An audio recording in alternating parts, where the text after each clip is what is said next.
There was a rumor about 8, 9 months ago, and it was kind of denied, and so nobody heard anything else about it until 2 weeks ago. I think it was real. Oh, I know, it was somebody else in the Economic Development Commission, about 4 weeks ago.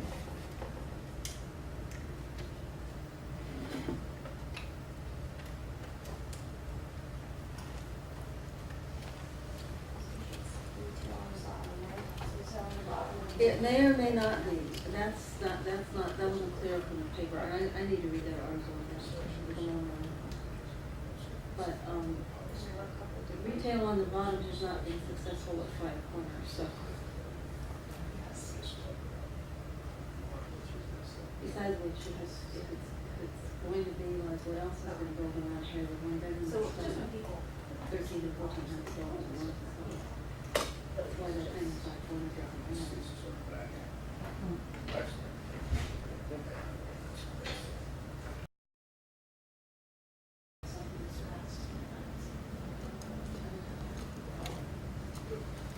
Those trucks are pretty cool.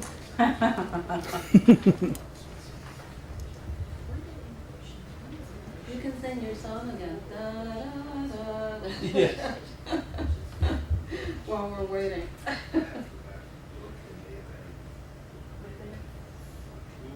Seems like it's the work's been in there for quite a while. $1,000 per. Would it be fair to say? Wow.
was very exciting to see that new apparatus, very impressive equipment.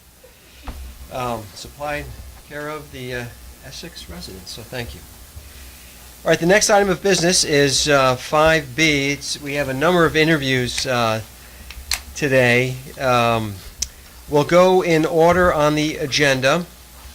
And in the case of the Library Board of Trustees, since there are more applicants than there are openings, our practice has been to ask the first person on the list, which in this case be Iris, to stay, and then when the time comes, we'll have Lorna and Joan exit temporarily, and we'll call you in. But you're welcome to stay until that time. So the first item interview is Melinda Monroe for the Economic Development Commission. And so I'll invite her up to the table up here, please. And full disclosure, she's a Rotarian, which I am as well, and Mike is too. So very excited to have you here tonight. First of all, thank you for wanting to volunteer for our community. That's really greatly appreciated. So what we'd like to do is ask you to give us a little bit about your background, what you'd like to share, and then what is your interest on being on the Economic Development Commission, and then we'll open it up to questions from the board. Okay? So a little bit about my background. Full disclosure, I'm originally from New Jersey, but both my mom and my brother graduated from UVM, so we spent tons of time up in Vermont as a child. I ended up marrying someone who grew up in Essex, right in the countryside, actually. We met in Montana, so I spent about 10 years in Bozeman, Montana, after transferring there in college. I got a degree in accounting, undergrad, and also a master's in accounting, and I'm now a practicing CPA. I've worked for publicly traded clients doing auditing. I've worked for nonprofits.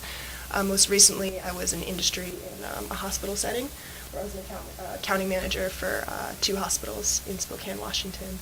I have moved around a lot. My husband ended up joining the Air Force, so I kind of moved with him along the way.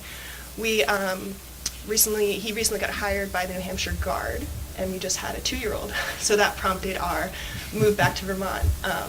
We're here for the long haul. I don't expect to move anytime soon. We purchased a house on Lost Nation Road, and I actually work at Villa Doing Wells right on Main Street in Essex. Wonderful. So kind of my whole entire life was fantastically shrunk into this little area between Colchester, where my in-laws live, Essex, and Waterbury, where some friends from Montana actually ended up moving. So it's been fantastic. I've really enjoyed it, and I've really gotten to know the area and kind of the different parts of Essex, and the whole entire interaction between the Junction and Essex is still very hard for me to understand, not growing up here, but it's something I'd like to learn more about and understand more about. So. Very good. Thank you, Melinda. So I'll open it up to questions from Melinda. Any questions from the board? None? Okay. I know that we have members of the Economic Development Commission here tonight, and I believe they helped recruit Melinda. Right. What's that? Right. As in the prepared and reporter don't necessarily generate interest. And that personal touch, reaching out is great. Yeah, Okay. well, I mean, look, she's an accountant, she's doing business work, and seems to be interested in understanding the Essex economy better, and that's exactly what the EDC needs. And so we're really pleased that she's interested in joining. Yeah, ways to diversify the tax base is vital. And what about the time commit? Greg, could you tell us how often you meet and where you meet and so on? Yeah, Mondays at noon, every other Monday, second and fourth Monday of the month. Okay. And does that work with your schedule? Yep, it works great for me. Definitely. I have plenty of, with my husband's traveling schedule, really my limiting factor was full disclosure daytime meetings because of the availability of daycare. And so I've been looking for a way to get involved basically since we moved in November. But realistically, evening meetings are hard for me. That's kind of family time for us. So anything during the day really works great for me. Sounds a good match then. So. Great. All right. Have you had a chance to go to any of the EDC meetings? No, not yet. No. Hopefully soon. I know Greg kind of breathed me. It's only been really in the last probably, I think, month or so that Greg really kind of filled me in on it.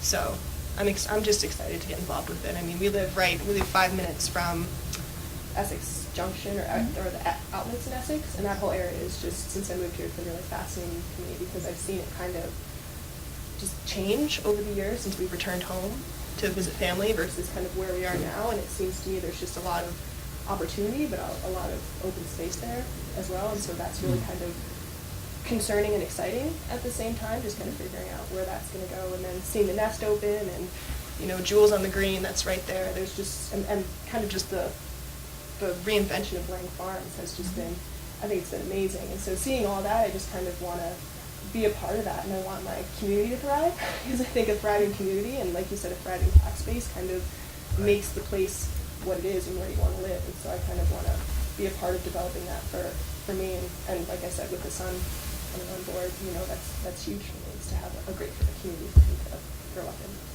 Wonderful. So Greg has been chair of the EDC for quite some time, and he works tirelessly, so do expect to be very active in that, along with the rest of the team. And Jim's here too from the EDC as well. So we appreciate that. Okay, any further questions? Just thank you very much for stepping up and expressing a willingness to serve. Yeah. We appreciate it. I'm very excited. Yeah, we all appreciate that. Thank you. So the process is the select board will, at the end of the meeting, go into an executive session, have discussions, and then come out of executive session to make a motion. And then somebody from Pat's office, probably Greg, will contact you tomorrow about the decision. Sure. So thank you again for wanting to come forward. Thank you very much. Appreciate it. Thank you.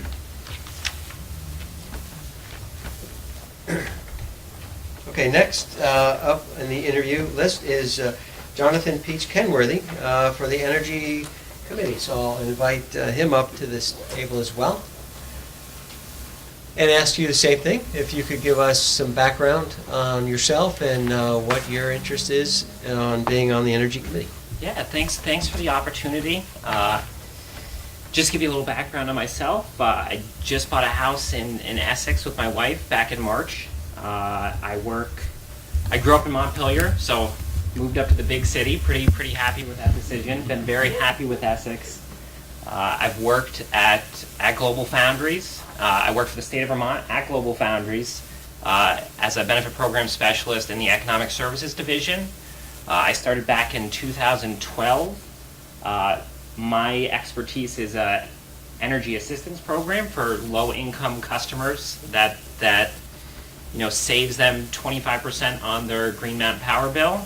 We also run a program with Vermont Gas that gives people with an income below 185% the federal poverty level a discount on their bill as well.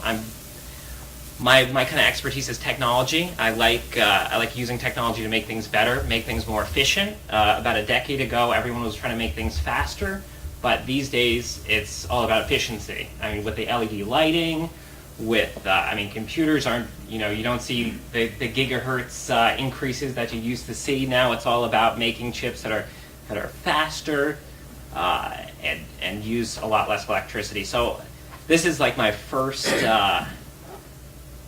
time volunteering for anything, so a little bit nervous, so I do apologize if I'm talking a little fast. I usually also, I work in Global Foundries in a call center setting, so I don't normally see this many people on a day-to-day basis. So, yeah, that's Okay. that's why I'm interested. Excellent. I love your enthusiasm. So I'll open it up to the board for questions for Jonathan. Anybody? Andy?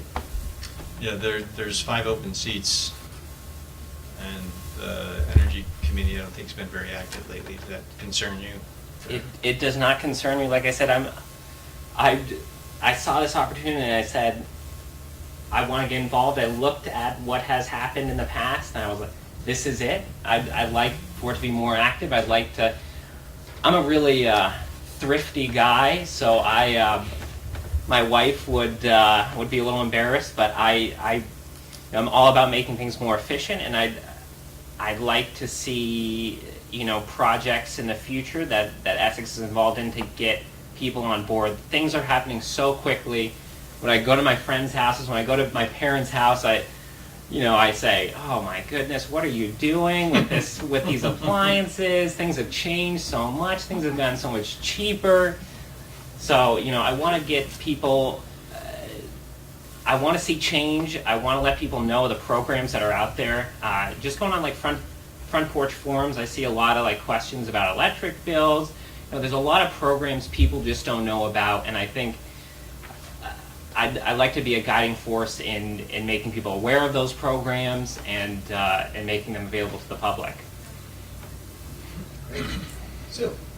I would paint maybe a slightly different picture than Andy. I think that there is a lot of enthusiasm, and the folks that are ramping the energy committee back up have a lot of really good ideas for projects, but they need, enthusiastic members that are going to be committed to being a part of that. So my question is, the meetings are in the evenings, on Wednesday evenings, twice a month? Once a month now. Any challenge in getting to those meetings, because it's really important that you participate in those meetings. I've got a pretty free schedule. My wife and I, we don't have kids right now. I spend a lot of time mowing the lawn. These new homeowner things, mowing the lawn. I got a whole Ryobi set that I've been trying to use every chance I can get. I blow the driveway off. My neighbor right now, I live on Park Street.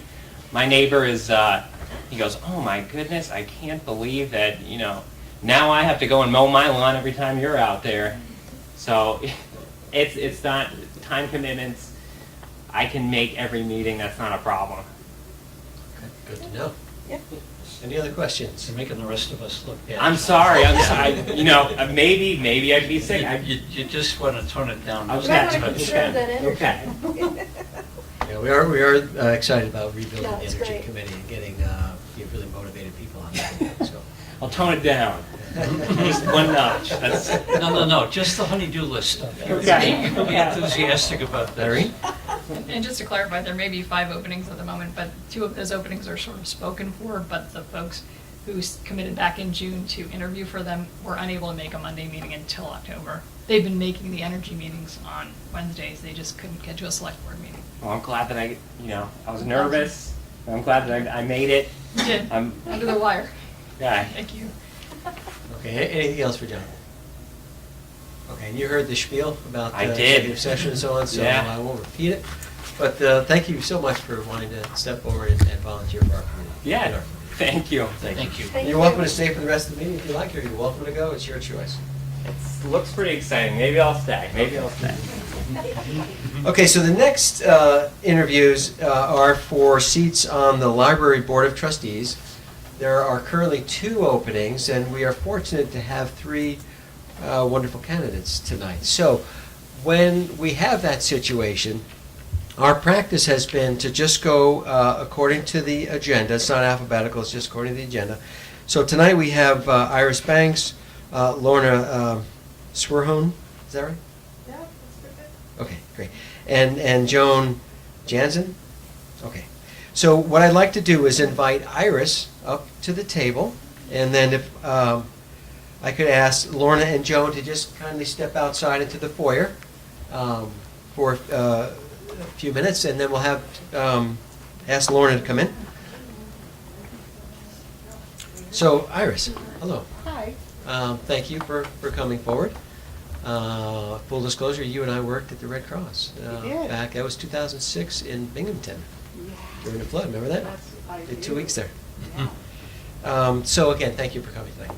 Full disclosure? Yeah, another disclosure, my wife is a library trustee, so. Yes, and we're happy that she is. Yes. So, we're going to ask you, obviously, but you know by now, your background, and then your interest of being chosen to be a member, a trustee for the library board. Just asking me about my own background. Yeah, just job, about yourself. that kind of Yeah, stuff. a little bit, maybe about how the qualifications fit in nicely with the. Okay, let's see. Well, we moved to Vermont in 1986, and lived in Wilson for a while, then moved to Essex and have always been very involved in the library as a family. My boys were major consumers in both libraries until they left home, and still I really enjoy take advantage of a lot of what the library has to offer. I'm in one of the book groups. I attend programs. Always good at the sale. And I just enjoy spending time there, and I think it's such a wonderful resource for the community. I've been on a number of boards over the years at my synagogue.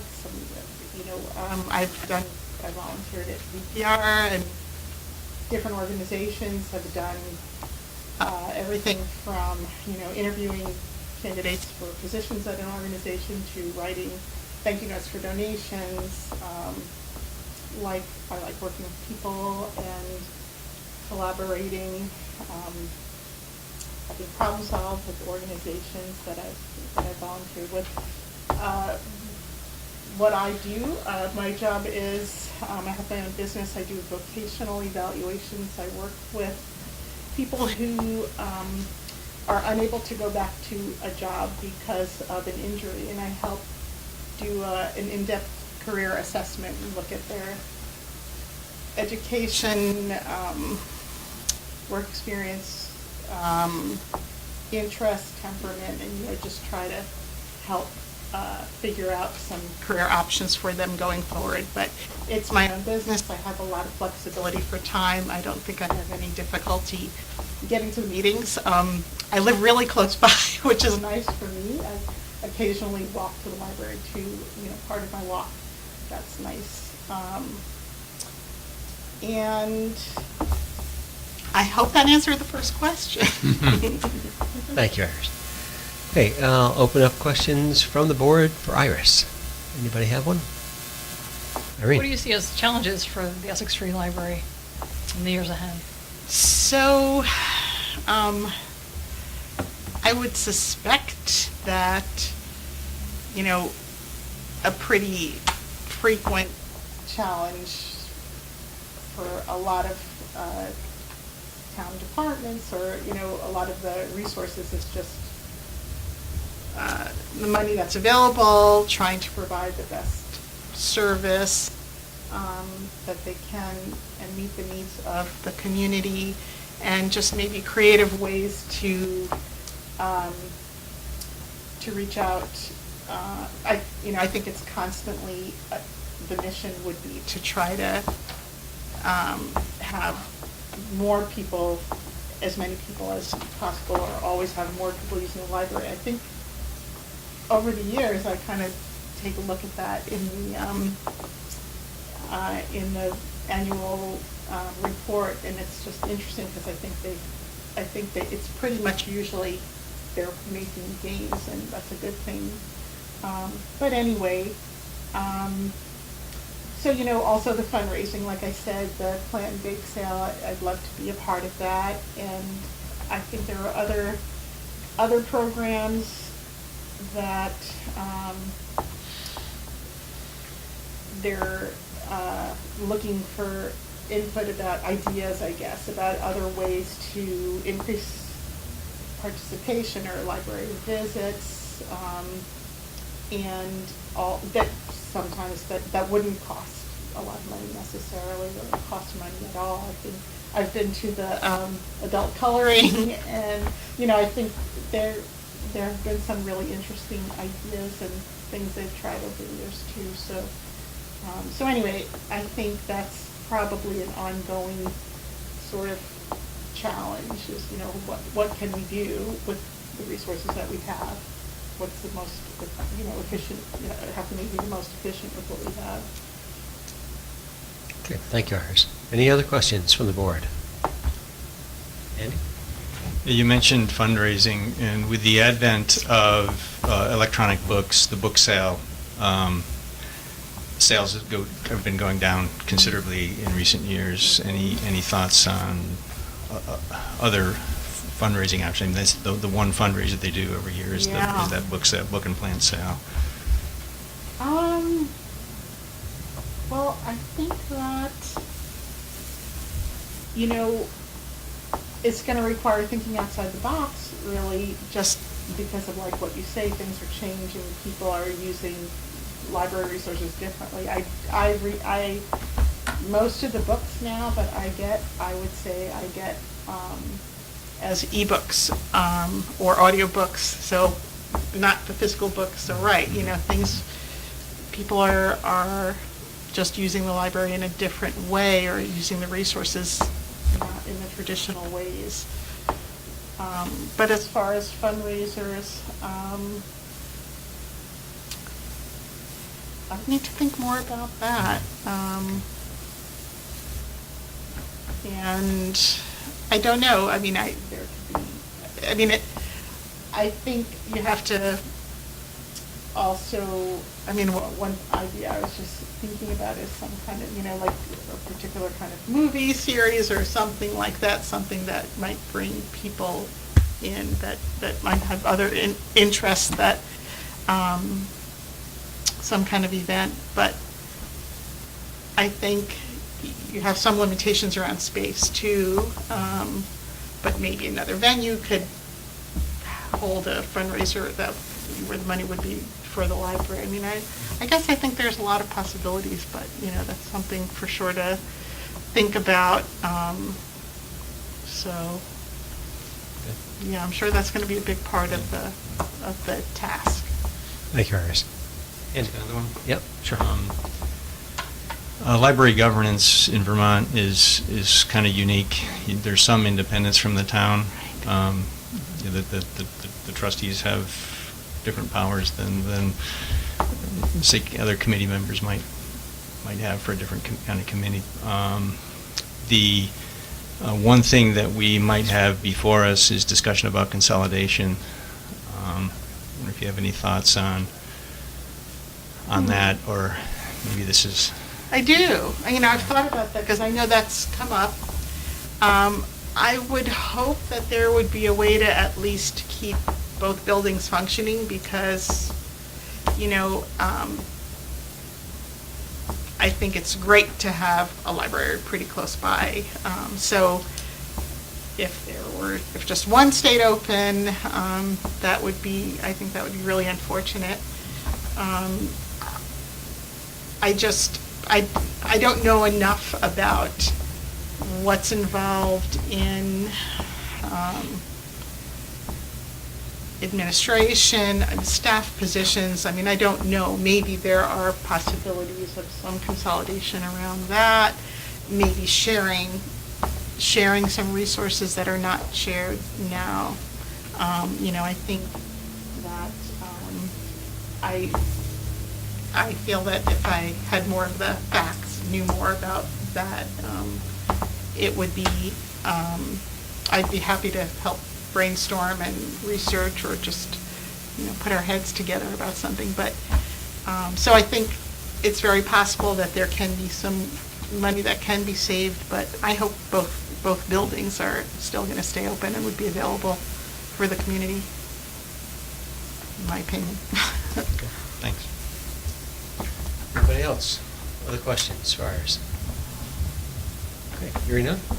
I want to thank you again for stepping forward, Iris. Appreciate that. And you heard the spiel about it. I will contact you tomorrow. All righty. Okay, thank you again. Appreciate it. Okay. Going to bring Lorna. Hello. Welcome. Thank you. Sorry to keep you waiting. Not a problem. In suspense. Oh yeah, it's killing me. So if you could give us a little bit about your background and tell us what your interest is on becoming a trustee of the library board. My background is 40 years as a healthcare administrator, but we moved here to Vermont, my husband and I, 10 years ago via New Jersey, and previous to that was Canada. We've lived nine of those 10 years in Essex, and in large part was because of the library. It was the library that made us choose Essex over living in where we were renting at the time in Shelburne. Once we arrived here, I became very active with the library. It became sort of a lifeline for me because we have no children to meet people. And also I'm an avid library person, as one could attest by my fines in New Jersey. I probably paid for a whole new wing. And I came here and found out that you don't have fines, which was probably the worst thing for someone like me. Change. Anyway, I became very active with the Friends of the Library and became on the committee that was involved with dealing with the bake sale, the plant and bake sale, which is the largest fundraiser, and so I did the marketing for that for I think 3 years, at which time I chose that it was time to move on. I'd done sort of, how many times can you do the same thing again? So my interest in the library is that I believe that the library is a huge component of any community. And I think that this library has some great programs that it does within its limited funds, and I'd like to see it sustained and actually even develop even more activities into the community. So that's it in a nutshell. Wonderful. Thank you, Laura. I'd be interested if you had a fire engine committee, though. Okay, so I'll open it up to the board for questions for Lorna. Irene?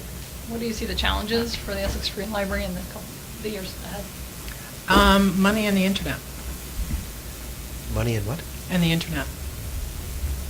The internet is taking away books from us in our hands. And along with it, people don't see the need to support, to sustain the purchase of books, and yet realize there's a large community that still wants books. And I think particularly for children. You know, not every child has an iPad. And it's not good for their eyes. Thank you. Any other questions? So, Mike, go ahead. Do you see an area for growth with audiobooks?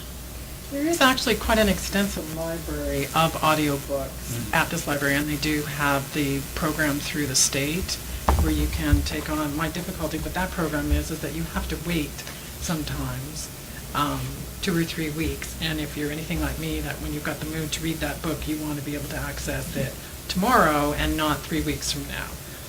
But I think they do a pretty good program, and I think that it'll just continue to develop as long as there are CD players available. Right. Because those are a dying audio machine. No, I just had to get one because I needed to have my books on tape. I'm a huge fan of books on tape, so, yeah, they're a big deal. Thank you. Andy? And then Sue. Yeah, you mentioned the book sale. With the advent of electronic books, there's fewer and fewer books get purchased each year. Any ideas or proposals for how to, I guess, improve the fundraising opportunities for the library? I think that's something that I would defer to the chief librarian for activities in terms of what they would need. I think, though, while the plant and the book sale, it's been my impression, and I've certainly seen the figures, has been a huge thing. The bake sale and stuff, the people that contribute to bake sales are getting smaller and smaller in terms of that community. So I think that the challenge for the library will be to find alternative ways of raising money out there, be it, I don't know, lottery sales or something like that. You know, they could have a big wine tasting night in the library or something, you know, or have a book where you have a cooking show, you know, that night. And there's lots of ideas out there. There isn't anything you can't take from another library to use as a fundraiser, even if it's in another state. Great. Sue? I'm just curious, I don't think you touched on it. What kind of experience, if any, do you have volunteering on a board? And what role do you tend to kind of play when you're in the board setting? When I was in healthcare in Canada, one of the boards I served on was the Missing and Exploited Children's Board for Canada and for the province. and I have served in a number of executive capacities with that. I've served on a number of other smaller boards, and usually ended up in some executive capacity with them, sometimes by default. Thank you. Anybody else? Andy? Yeah, as we're moving forward with discussions with the village, there's possibilities of future library consolidation discussions. Any thoughts or about that? I think it's a hot potato I'd rather not touch. I'm well versed with the politics of it. Okay. Anybody else? Other questions? Okay. So Laura, you, we'll go into executive session at the end, have a discussion, and come out. And there's, again, 3 candidates with 2 openings, and then we'll make a decision, and then somebody from the manager's office will contact you. That's right. Thank Okay. you very much. Okay. Thank you so Thank much you. for stepping forward. It's greatly appreciated, really. Yeah, get that fire engine committee, come on. Another committee. Okay, hello, Joan. If you would take a seat by the microphone over there. All right. I'd like to welcome you, and we all thank you profusely for wanting to step forward to volunteer in our community. All right. So if you could give us a little background about yourself and All what right. your interest is on becoming a trustee of the library board. We'd like to hear that. All right. Well, I am retired from Verizon, 36 years. And then I work now for Pearson Professional Center, where we test people like doctors and nurses and EMTs. Okay. But also I go to school at Johnson still. And, right, so I have 2 degrees there, but I'm a late starter. So now people who are 65, I think it's 62, they changed it, can go there for half price. So I'm going for fun. And a few years ago, Senator Doyle's class, and I was in it, made a film about Chittenden County. He's made films about every county. And then the last one was, I think, Johnson, but the one before that was Waterbury. When we did Chittenden County, Bill said, you take Essex because you live there. So I did the investigating part about the cemetery and the library and where the plot map was and the charter. And it was just great. I've always liked libraries. I'm one of my passions is genealogy, so I spend a lot of time in the library all over the country. And this library, because I've lived here since '85, I've spent a lot of time in our library too, ever since it was in that little building, across from where it is now. So I saw the sign, and it was, when I go past the library, sometimes I think, gee, I'd like to work there. And then I saw the sign that said, there was an opening for the library board. So, yeah. So here you are. Here I am, right. Okay. Thank you. You're welcome. Thank you, Joan. So I'll open it up to the board for questions for Joan. Anybody have questions? Irene? Jen, what challenges do you see for Essex Free Library in the coming years? It really kind of scares me. A few years ago, they were talking about the merge between the village and the town. And why do we need 2 libraries? That was really frightening. I mean, that library is, every time I go in there, there are a lot of people there. The parking spaces are, maybe just 1 or 2. I think that it's essential to have that library there. I think that that the programs I have friends who bring their children to, the programs for the children. I've been there for the Newfoundland, right along with the kids, who was there when they were the storms. And I've been to lots of programs. I think that a lot of people are invested in that library. And so I think that with the food and the plant sales, the bacon, the plant sales, and especially the craft, I think that brings in a lot of people. Are there more things that the library could do? Probably. No. I'm not sure that I could think of just right now, off the top of my head, what it might be, but I think they do a really good job. Thank you. Mike? Congratulations on your retirement. Oh, well, I've been retired since '99. That's still fine. Congratulations on that. Thank you. What did you do for Verizon? Yeah. I worked in the business office. Okay. Were you part of any committees within the company at all? Did Verizon do any of that kind of stuff? And were you members? Were you a member of?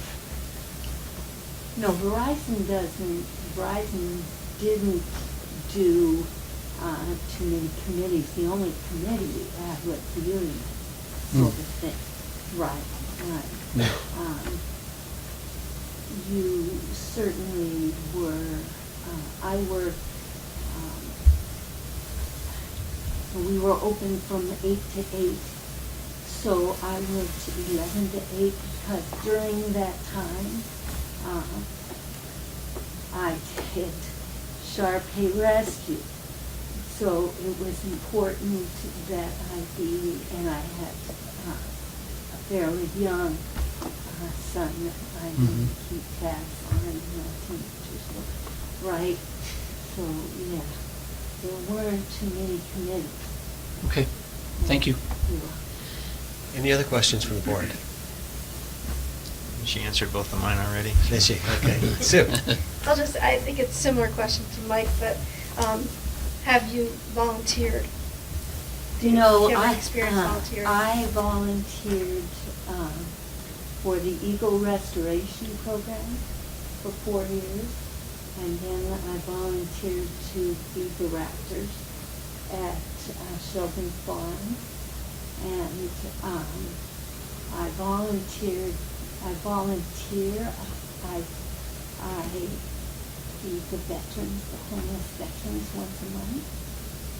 And I would like to volunteer to clean the cemetery stones in Rockingham, but I'm working on that. Right. Yes, and maybe be on the cemetery board here, possibly. Right. Yeah. Another possible opportunity. Yeah. Yeah, very good. Okay, other questions? Okay, hearing none, again, we want to first say thank you for being willing to be a volunteer. And I think you heard that we'll have a discussion later, and then somebody from the manager's office will contact you. Yes, thank So you. thank you so much for coming in You're tonight. welcome. Really appreciate it. Okay, so the next interviews, there's one opening, and it's on the for the Essex Rescue Community Advisory Board, and it so happens that there are two selectmen that are willing to put in time on that, myself and Irene. So since I'm one of the people to be interviewed, what I'd like to do is pass the gavel to the vice chair, and if you would run the final two interviews. I think I can do that. Thank you. May I ask a question Sure. before we dive into things? I think we just learned about this opportunity at the last meeting because the gentleman that was in the position. Right, Ben, right.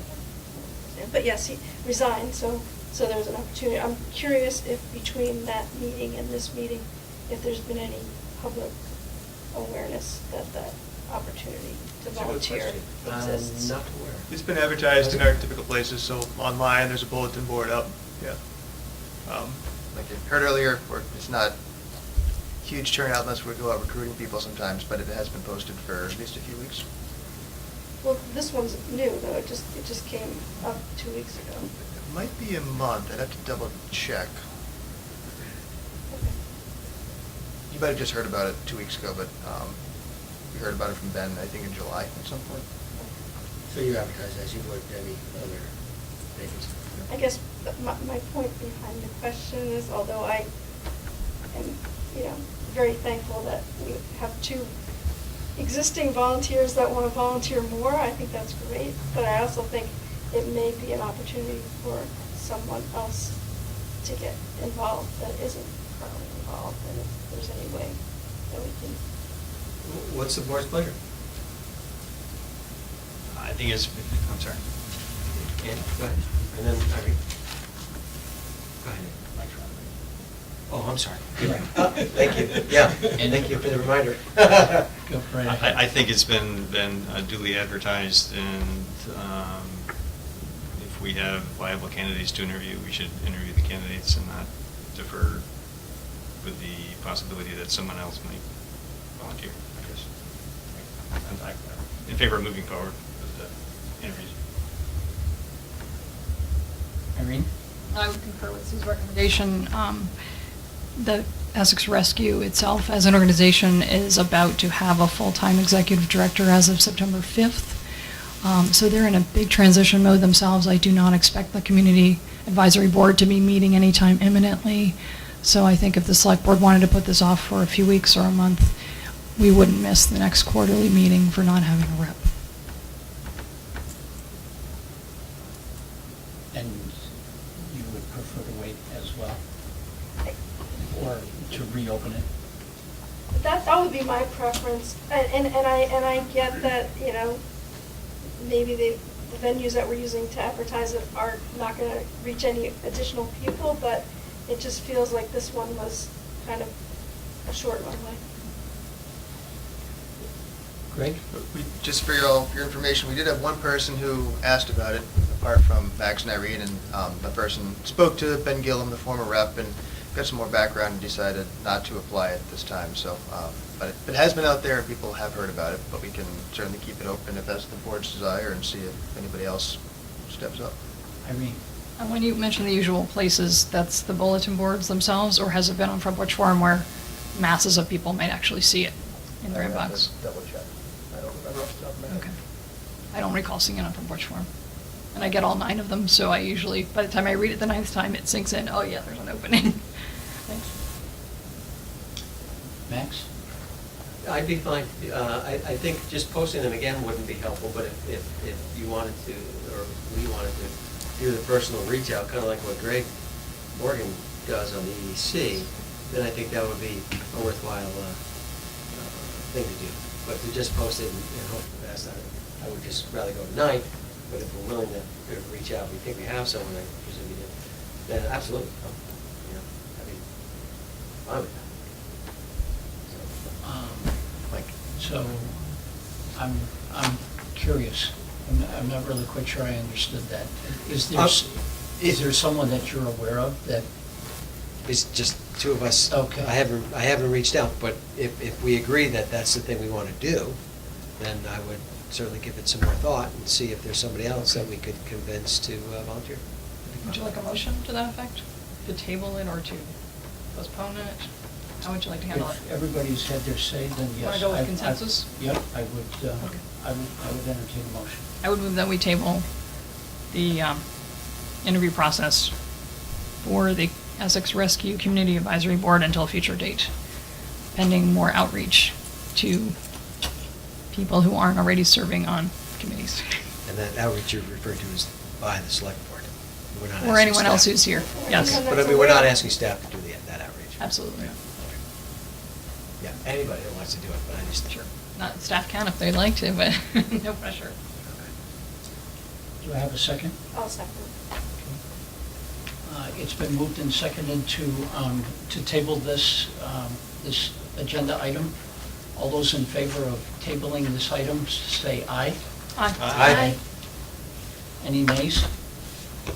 Motion passes 5-0. Thank you, Mike. Appreciate Mr. it. Chairman? Appreciate it. Okay, then we're going to move on to the next item of business, which is 5C. And tonight, we have Charlie Baker, who's Executive Director of the Regional Planning Commission for Chittenden County, and he's going to give us an update on the a lot of work that's been going on for regional dispatch. So we have your report, but if you want to summarize it for the folks here. Sure, happy to do that. Thank you for the introduction, and thank you. We have Pat on the committee, and Irene, I think, has been at every single meeting, which I have not, so she may be able to fill in some blanks that I might have. So in your packet, I think you got a little memo, you got a PowerPoint, and you got a draft agreement about creating a Chittenden County Public Safety Authority, and a draft MOU about cost sharing for member communities. I'm not going to read in detail those last two because I care about you. And Appreciate that. yeah, but to the chair's point, there really has been a lot of good work done at this committee. A lot of hours have gone into kind of churning how to make this work. It's always challenging. We have 6 to 8 communities trying to figure out how to do something together, and I know you guys have a lot of experience in these kinds of conversations. So I'm going to kind of use the PowerPoint to talk from and kind of review the topic and what's in front of you, and hopefully that helps anyone else who's interested understand it. So what we're talking about is creating a Chittenden County Regional Dispatch Union Municipal District. And this PowerPoint kind of gives you kind of the introduction to what this is. The first, next slide kind of talks about why are we doing this. One big reason is to reduce the amount of time that occurs now between calling 911, which is answered by the state police in Williston, and then the transfer and handoff of the call to local dispatchers. And so you'll see, at least the latest stat we had was that adds 71 extra seconds to each call. Question? I'm sorry, yeah, is this available online that we could pull it up so that the audience can also see this as you work through these slides? I just am think it's not aware unfortunate that this is available it's online not. unless it's in your packet. I can try to pull it up Online. in the packet. Okay, thank you. Yeah, so I think it just kind of went out via email. Good, All right, good thanks. question, thank you. Sorry to interrupt. No problem. Also, you'll see some other stats in there about trying to get more consistent with National Fire Protection Association standards. And that map there is the map of all the public safety answering points. So you see the light blue area, which covers Essex, but most of Chittenden County. All those areas in light blue are actually 911 answers out of the Williston State Police Barracks. In the dark blue, which is the southern part of Chittenden County, Shelburne, Heinsberg, are answered by, Shelburne is a PSAP, Public Safety Answering Point. The next two slides talk a little bit more detail about why we're doing this. Also staffing, 6 of our municipalities typically only have 1 dispatcher on staff any given time. There's no redundancy. So doing this consolidation would allow for increased staffing efficiency, time for supervision, quality assurance, more training, and career advancement also for dispatchers. Mutual aid is a second issue. Right now there's kind of a manual sequential process where dispatchers have to see which provider is available. We're looking at getting through consolidation, having a collective view of participating agencies' available services, really with computer-aided dispatch. The third reason is really about fire EMS calls. They're really not up to national standards in terms of how we handle fire EMS calls. Dispatchers right now kind of hand it off and the person's then out in the field kind of on their own. The best practice, as I understand it, is for the dispatcher to stay with the call, stay with the emergency responder. And then really the fourth point here is the same point about moving from a two-stage system when you call 911 to a single-stage system. So when you call 911, that same person can dispatch the emergency responder to you. Thanks a lot, Greg. Yep, yep, down, or whichever way you want to take that down. Next slide, yep, thanks. So, so we're talking about a union municipal district, which is really creating a new legal municipality. Oop. So, I don't know, that looked like it was going to be really helpful, but now it just got really distracting. A union municipal district is not a, and that's moving on its own. It's not a new idea in Chittenden County. We have several, Green Mountain Transit, the Champlain Water District, the Solid Waste District are all union municipal districts. Who is working on this? We kind of mentioned the Joint Survey Committee. The RPC has not a voting member of that committee, but really we serve as staff support. Minutes were the kind of the fiscal office for it. So the money that has been collected to work on this has been going through our office, and the legal services have been contracted with through our office. The Joint Survey Committee, the next slide, kind of talks about, it just gives you the statutory reference of where that authorization come from. It's a funny name, but that is the name in statute that they say you must have a Joint Survey Committee to examine doing a union municipal district. The next slide really gives you really just the link to our website where all the information, all the Joint Survey Committee meeting agenda packets are. There's also a technical committee that's been working, and there's also some backgrounds section that has some of the history of this topic. This is not a new topic in Chittenden County. I think we saw the first article about this in the Free Press from 1968, saying maybe it'd be a good idea to regionalize dispatch. So when we were, well, so what is in the agreement? So the agreement is basically like a charter. It's called an agreement, though, to form a union municipal district. It's been drafted, I mentioned, with support from legal counsel and some consultation also with legislative counsel and the Attorney General's office. One of the formal steps in doing this is to have the Attorney General review this and make sure it is compliant with state law. And then the next few slides kind of go into a little bit more detail about how a union, oh, sorry. So this is an agreement, but. Draft. Or draft. But do you have plans on turning it into a charter, should this go forward? It's technically by statute, as I understand it, it's just called an agreement, but it's the same as a charter. So we've been kind of using those terms interchangeably. It is the governing document for the entity.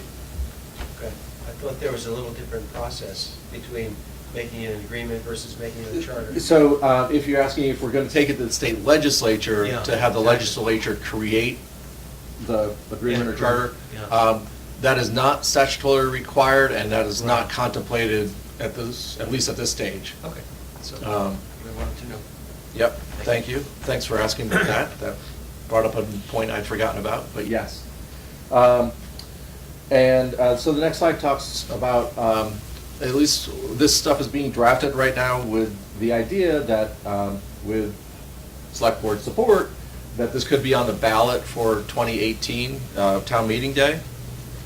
And the governance structure, talking about having a board of directors made up of the chief executive officer of each member of the municipality, and then the staff really led by a public safety communications director that reports to that board.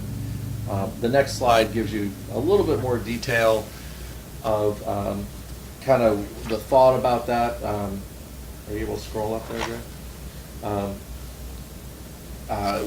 So you see kind of the top box, the board, 5 to 8 of the member municipalities.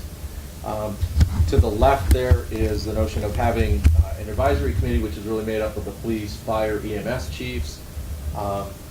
The orange box in the middle there, again, is that Public Safety Communications Director. And below that, we're talking about shift supervisors, training and QA/QC type of supervisor or professional, and IT telecom professional. And then the dispatchers at the bottom with maybe some targeted roles. BPD is the Burlington Police Department because they are so popular.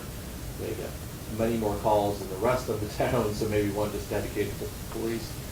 In Burlington, general police dispatch for the rest of the county, backup dispatch, fire EMS dispatch, and fire EMS ops. And then that one circle, which is not really part of the organization, but a little note on the right-hand side that, oh yes, there are assessments and bills that go out to the 5 to 8 member municipalities.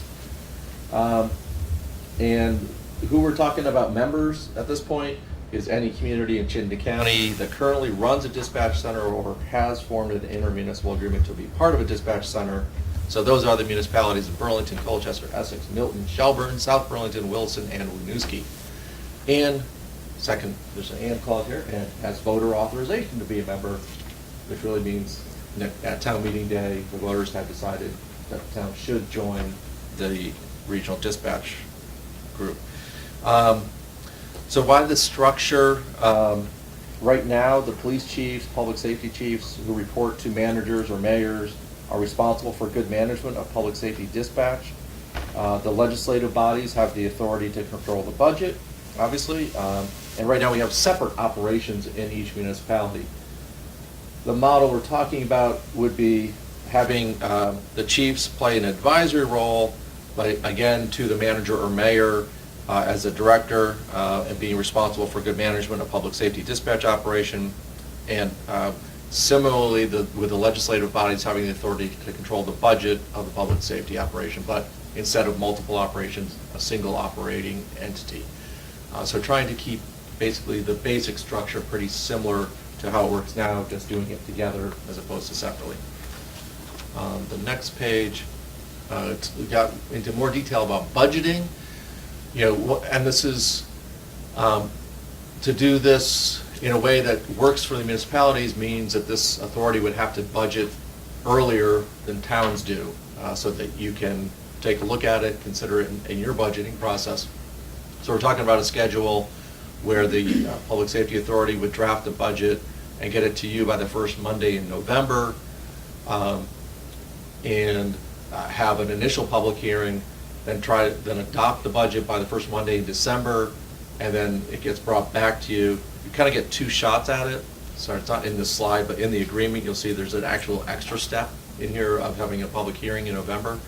But the member legislative bodies would have the opportunity to vote on the budget within 30 days. And then, of course, and so this would kind of get it done for you in January before you're finalizing your municipal budget and going to town meeting day.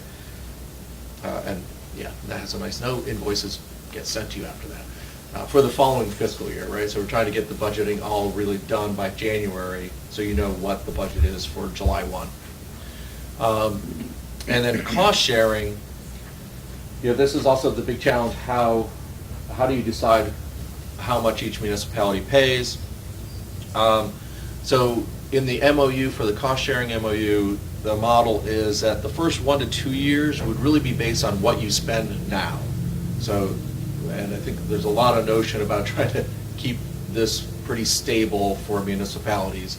So keep it to what you spend now, finalize this cost sharing MOU, and then ultimately base the service and the expense to towns based on your calls for service with a 3-year rolling average, so that some big incident happens 1 year, you don't get a huge spike in your costs, but we try to smooth that out over a few years.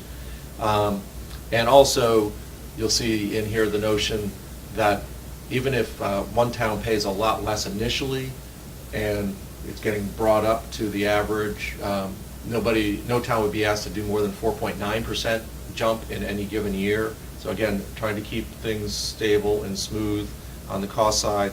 And then if there's kind of a second step to joining, so if your residents say, thumbs up, join, there is a second step where the legislative body needs to approve the MOU. So I think this is a little bit of a safety valve if for one of the reasons, or if for one of the municipalities, the financials just don't make sense.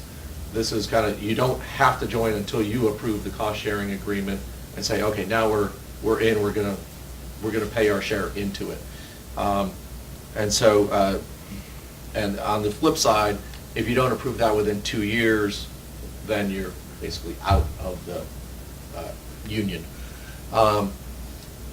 And you do not incur costs or receive services until you approve the MOU. So again, we're trying to stage this through so that there's, and I think this is in large response to comments that were made at this table over the last number of months, to make sure you have some checkpoints where you're not jumping into the deep end, but you can kind of wade in as you feel comfortable, or out, I guess.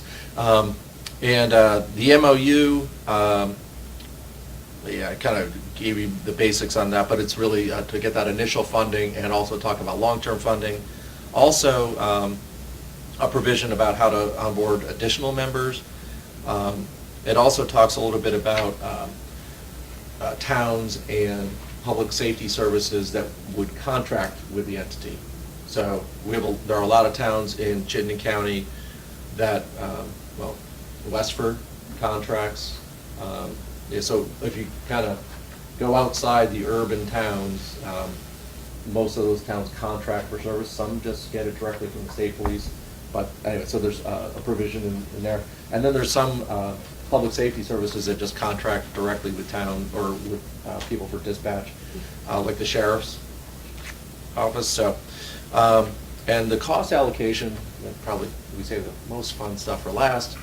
If you can scroll up a little bit, and I don't know if you're I don't know how well you can read this, and I'm going to squint a little bit myself, but this is a kind of initial estimate, and I should give a lot of credit to Aaron Frank, the Assistant Town Manager of Colchester, and I think we all owe some debt to the town of Colchester for the amount of time that they've invested in working on this. He spent a lot of time working with every town and your staff, kind of getting the details of the existing costs.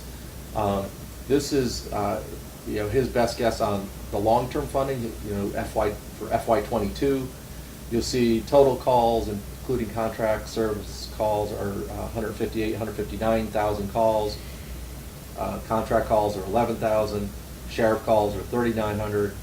So member towns have about 144,000 calls a year, and you can see the breakdown based on the calls. So this would be, in the long term, when we go to the calls per service model, it would look something like this, estimating a total budget of 3.1, and you can see the breakdown. Burlington 961,000, Essex half of that, 443. Pick your other favorite town. And so anyway, that would be kind of the all-in budget. And Greg, if you can go to the next page. Aaron, this is current existing costs. So in the case of, the total is 3.5. We were looking at 3.1 for the budget. So for most of the towns it goes down, some it's up a little bit. For instance, Colchester. So full disclosure here, right? Colchester staff mostly drafted this. Their number actually goes up. Your number, based on 443 in the future, is, so do that math, $80,000 less than the 523 that you currently pay. So do not take any of this to the bank. These are estimates, initial estimates. But I think it's showing two things. One, trying to keep some stability for town budgeting, but also the belief that there is cost savings here in the long term. Maybe in the order of 10% or so. Maybe not huge, but for cost savings and getting a much more effective, efficient service, safer service, really. So is that asterisk meaning those are estimates? Is that asterisk is? That's a good question. I don't know what that used to refer to, but I would let's go with that. Let's go with that. And I think probably there's probably an asterisk on this because it's a little bit challenging in some of the towns to get pure costs. Dispatch is not budgeted as a separate department. I don't think in any of the towns really. So you really had to do a lot to decide, figure out how much time is each dispatcher working at. Dispatch, sometimes they have other duties that aren't really dispatch duties. Would those stay in the dispatch center or would they stay in the town? So there were a lot of kind of assumption, decision points about allocating costs. And even other costs, like where you have police officers who are filling in as dispatchers sometimes, that's a dispatching cost, even though you haven't budgeted on the police side. Sorry, question. Is it fair to say that if, 3, 6, 8, if all 8 municipalities do not participate, that you're still looking at the 3.1 that you want to get to, but obviously being divvied up between only, say, 3 or 4 municipalities, if they're the ones that decide to move forward? No, I think we would be trying to scale it back. We wouldn't need as many dispatchers depending on which municipality it is. Right. So it wouldn't be the full 3.1 cost, because it would be, I guess flipping to the previous page there, Greg, whatever the, estimate of what you might be paying, you might still be paying what you're paying. Mm-hmm. And so that cost, that staff wouldn't be part of the regional center. So it would be a reduced cost. In the draft agreement, you'll see there's a provision, I can't remember if it's in paragraph 21, 20, somewhere in the 20s, it's 20, almost 30 paragraphs. There's the notion that at least 3 of the municipalities need to agree to do this together to stand up the organization. That's what I read, yeah. Yeah, so I think they're realizing, nobody's prejudging exactly how this will go. If at least 3 municipality voters decide to do it, they'll go forward. I think they felt like if there's only 2, easier to do contracting with each other than get into trying to set up a new regional government. And then the last slide is just a timeline. I think, again, trying to step through this interim test dispatch absorbed into regional entity, trying to do that by next July. So I think Pat may have shared with you some information about Colchester and South Burlington are kind of doing some pilot work over the next few months to actually combine their dispatch operations already. I think some of the towns are moving a little more aggressively trying to figure it out. Burlington is investing a lot in a new computer-aided dispatch center to try to front forward that piece of major upgrade that would need to happen. So anyway, there's a lot of pieces moving here. I'm not going to pretend to be an expert on all of them. But the general timeline is try to get started with the regional entity July 1, and then add 1 community every 3 to 6 months as they're ready, including contractees, with the hope of being completely done after 18 months in December 2019, so that all the communities would be onboarded by then. And again, to your point, that depends on how many communities join. Right. It could go faster or slower. So that's the basics. There's a lot of detail in here, certainly more detail in the agreement and the cost-sharing MOUs. Happy to take a shot at responding. I think the big point at this point in time, and I know this was a concern, I think maybe when we were here a few months ago about the agreement, was the concern that the Joint Survey Committee kind of approves the agreement and then you're stuck with it.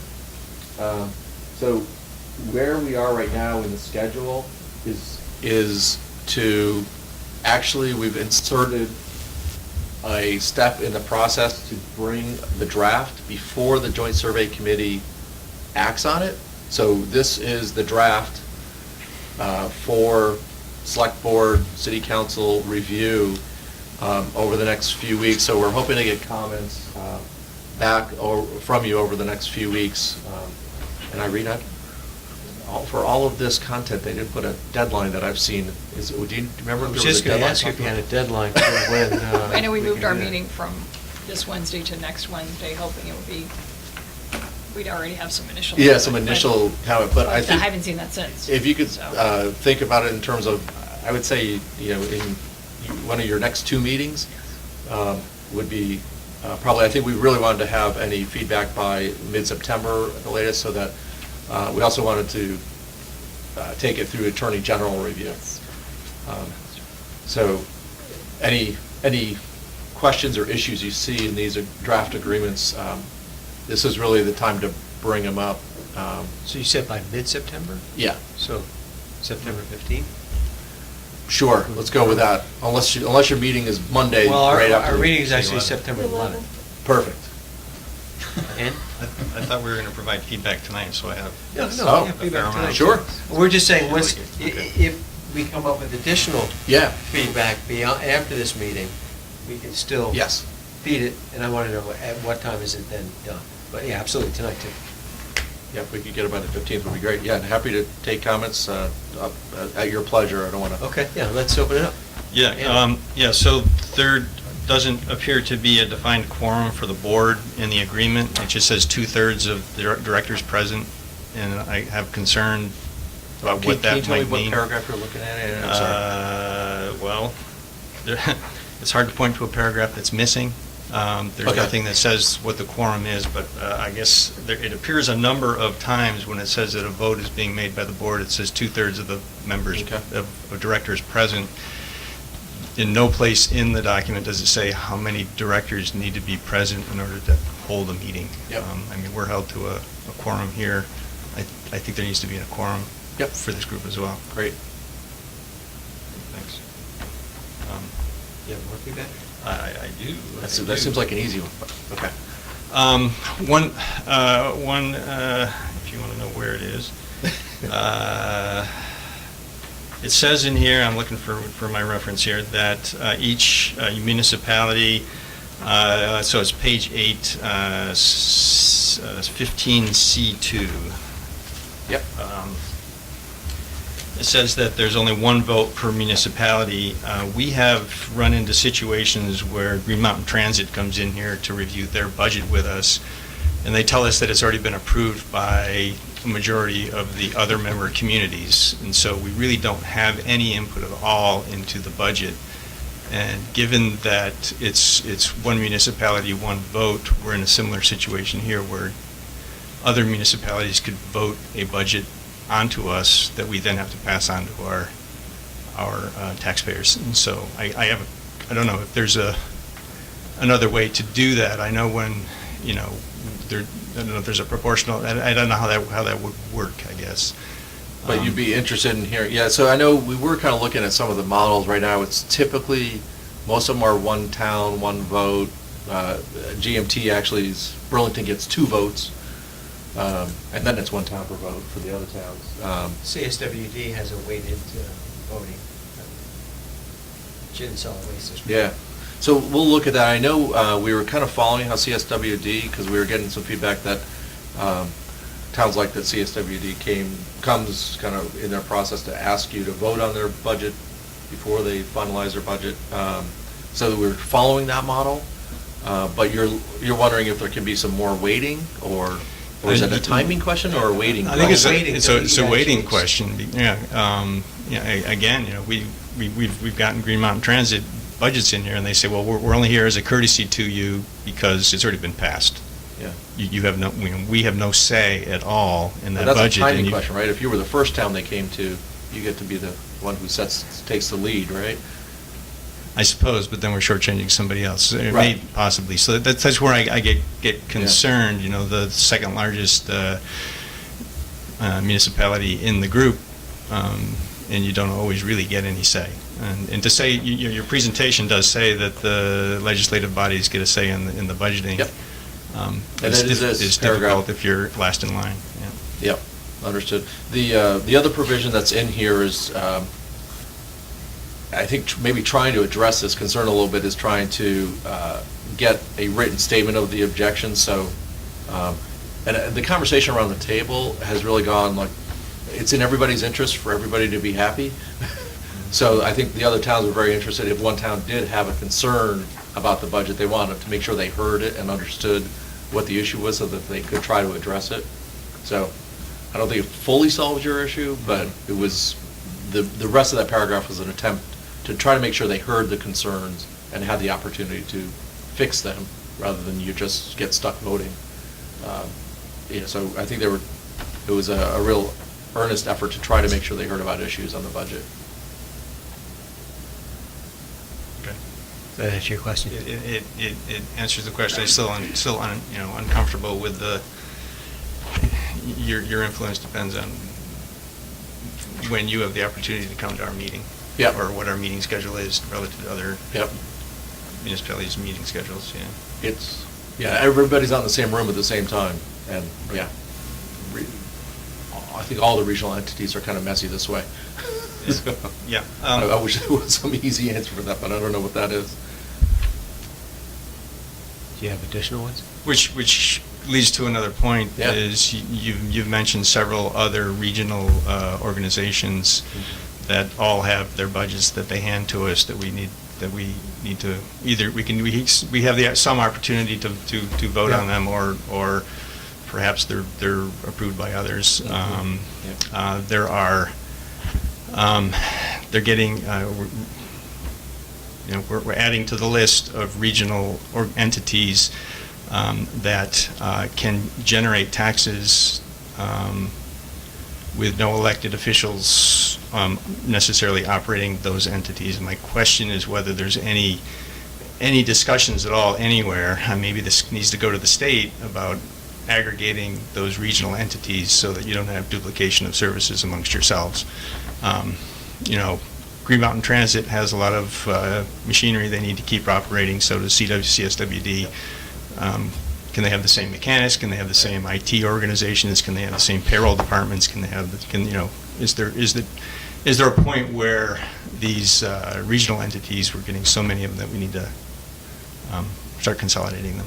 Yep, I think a really good issue. There are certainly other models in other states that are used. Some of us went to the legislature a couple years ago to talk about what that model is. It's typically called the Council of Governments. Even in New England, it's a model that's used, which would have more of the elected officials at the table as a governing board for those regional services. Frankly,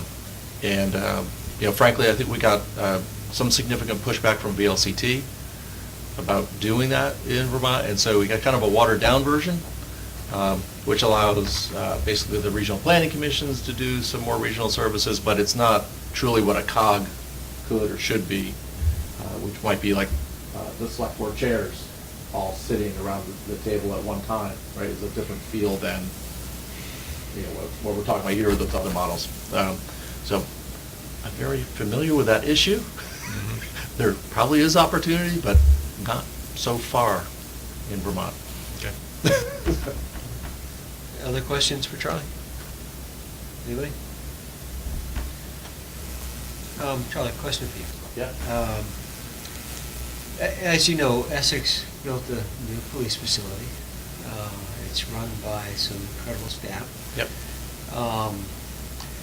So it would have to be, in my opinion, something very compelling for us to sort of take a risk with this new entity. What about the opportunity? It sounds like it's there, but looking at your time chart, maybe not. About being able to sort of watch how it forms and be able to at least let you be in full swing for maybe a few years, so that we could then actually not kind of speculate what the data would look like, Yep. but actually get real data, because personally I don't feel we're broken, really. I mean, we're looking at consolidation between the village and the town. The police department's already there. Yep. Right?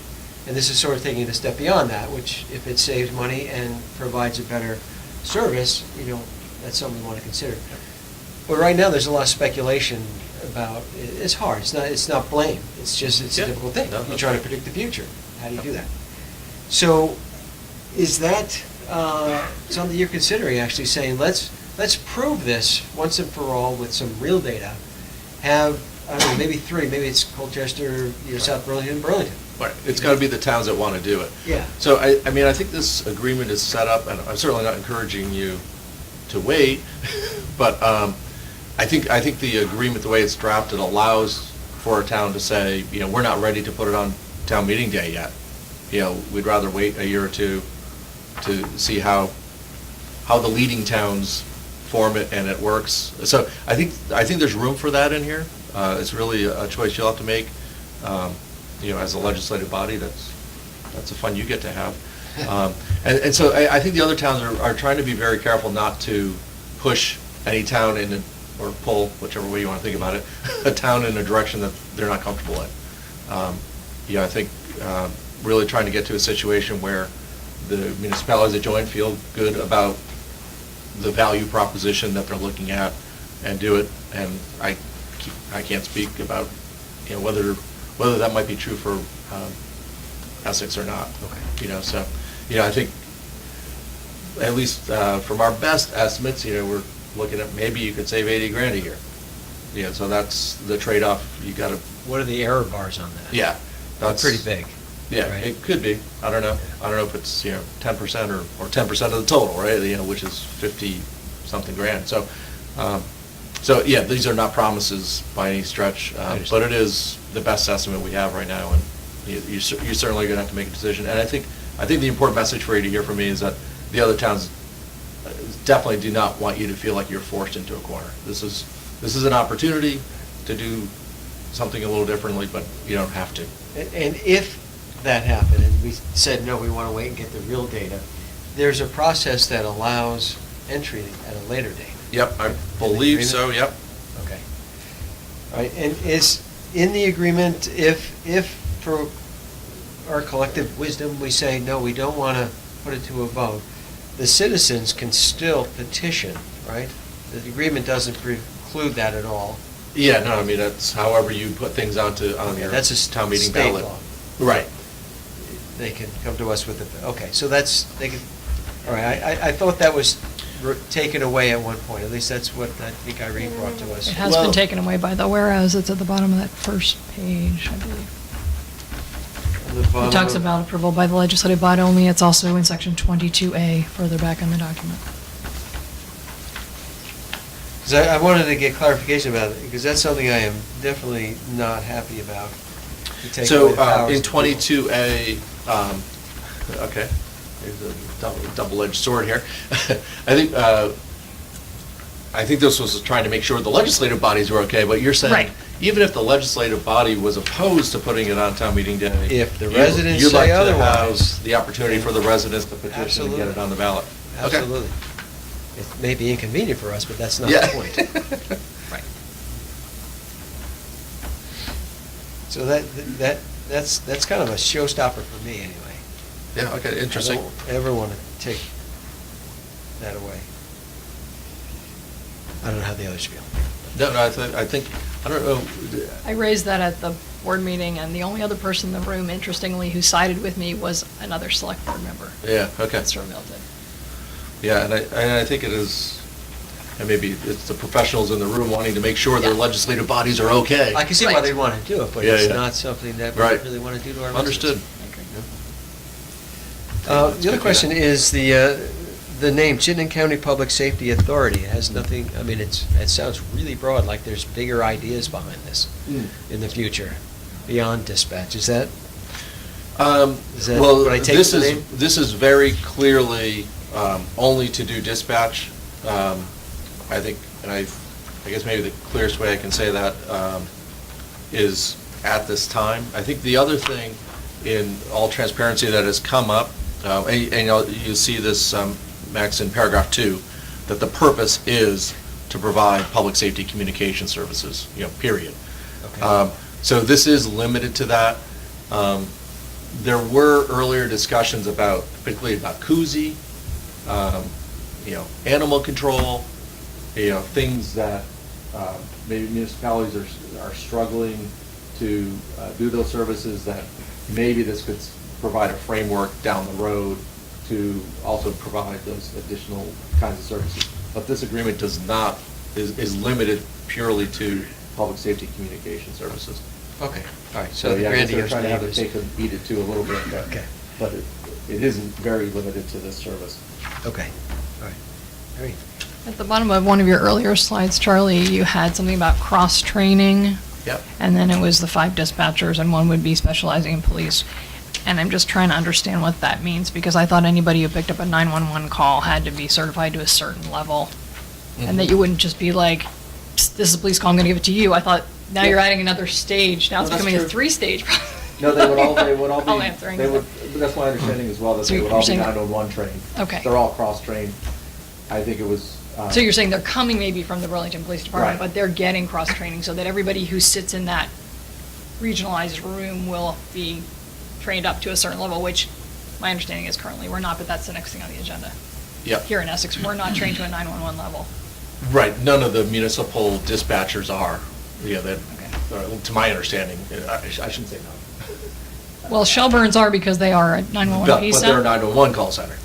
So none of the municipal dispatching. Right. And I mean, the dispatchers themselves may have additional certifications or whatever, but it's not a function that they're asked to Paid do. for, right. In terms of answering a 911 call, so, they may have that training, but they may not. So that would lead to my next question, which would be, are we giving ourselves enough time, anybody who buys into this, is there enough time to get those people up to speed to that training level? It's not just putting them in a room and telling them they're gonna have a different commute and different coworkers. And by the way, you don't take the phone to the bathroom because you have people who can answer it now. You're no longer solo on dispatch. You actually are gonna need quite a few hours of training, is my Yep. understanding, to get up to that 911 script-based response time. I don't know the answer to that question. I don't know how I'm long just that bringing takes. it up as something that occurred to me as I read through this. Yeah. Thank you. Sue? I think I had the same question last time you were here, so I'm just curious if there's been any thought on how to address it. And the tribal knowledge, or, the knowledge that exists currently within the people that are doing dispatch Yeah. in their communities.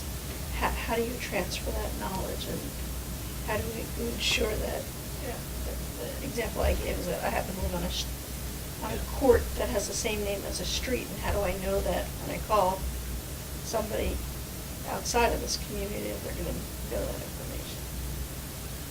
information? So, I will give you maybe 3 answers, none of them perfect. So, I mean, I think the nature of the service changes a little bit, right? So your dispatchers would still be, if your dispatchers joined this service, they would presumably be in the room at some level. Maybe, I don't know if it'd be 1, I don't know how your number compares to the other towns, or how those shifts and seniority, I mean, there's a lot of issues about who's there when. So some of it's that they're there. I think one hope for improvement is that there's better systems in terms of the computer-aided dispatching system to really be able to tell that stuff. But it's not the same as having personal knowledge, I don't think. So there are going to be some trade-offs here. That's one of the trade-offs. So I'm not going to pretend it isn't.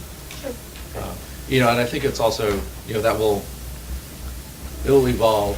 People start to learn more about the other geographies or where frequent calls come from, and it will evolve over time. We're certainly not the first people in the country to look at a little bit larger geography for dispatch. Other questions for Charlie? Andy? Page 10, section 19B talks about a reserve fund. Doesn't mention anything about a limit to the size of that fund. The Select Board of Essex has a policy, we don't always follow it, but that says 15% of our, up to 15% of our annual operating budget. Is there any possibility of putting in some sort of limit there so that... Is that a recommendation for 15%? That's a recommendation that I would like to make, yeah. You suggesting 15%? 15. That's what I said. 15. 15, yes. 15. Yeah, I don't recall that being discussed specifically, but... Yeah, this is something that when we vote on the budget, we may object to if you've got too big of a reserve fund. Yeah, sure.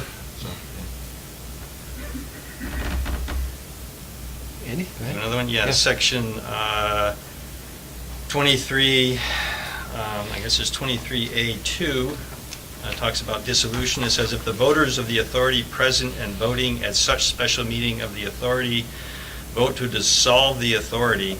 So I'm just trying to get clarification of what that means. Does that say that that this entity that's formed by this agreement will have its own special meeting, will hold an election of all of the members of that entity, or is this a municipality by municipality vote?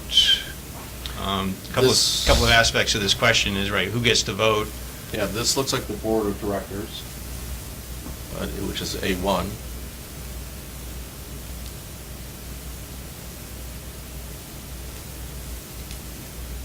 So A1 is one place where it says at least 2/3 of the Yep. voters present, and the directors present, but A2 talks about dissolution, and it refers to voters. And which voters is it referring to? Is this a public, it says it's a special meeting, so I assume that's a public vote. But again, is it a... Yeah, because it talks about the board presenting a plan of dissolution for submission to the voters of the authority at a special meeting of the authority, but yeah. Is it an authority-wide vote and it's the majority of all votes, or is it again a community by community if 3 of the 8 municipalities vote to leave, but they have the majority of the population or the majority of the voters that turned out? Yeah. It could go a couple ways depending on who goes out to vote. Whether it's, again, if the municipality has one vote, or is it actually individual votes? Gotcha. It's not clear. Thank you. Do you have additional questions, Andy? No, I think all of mine that I want to have addressed are addressed. Thank you. Any other questions from the select board? Okay, I saw a hand out in the audience, so... I missed one. I'm sorry. Okay, Andy? I'm sorry. And then I'll come to you, Colin. Section 24, amendments to the authority agreement. This is yet another place where it says 2/3 of the directors present. This says that the agreement may be amended in whole or in part. Any proposed amendment shall first be adopted by 2/3 of the board of directors present. My question is, does that mean that only the board of directors can amend this agreement? This goes to possibly... One more time, I was starting to read. It says, any proposed amendment shall first be adopted by 2/3 of the board, of the director, 2/3 of the directors of the board present. Yeah. So again, this implies that only the directors can initiate an amendment. Can any municipality initiate an amendment? Can the public initiate an amendment? That's not what this says, only the board can. Yep. It's another place where I think a petition, or whether the municipalities should have some input into amending the agreement. Good. Okay. And there's one more concern I have, and that's the fact that the chief executive officer of the municipality is the board member. So to some extent, they are appointed by the legislative body because they hire that person, but it's simply a part of their job description at that point. Right.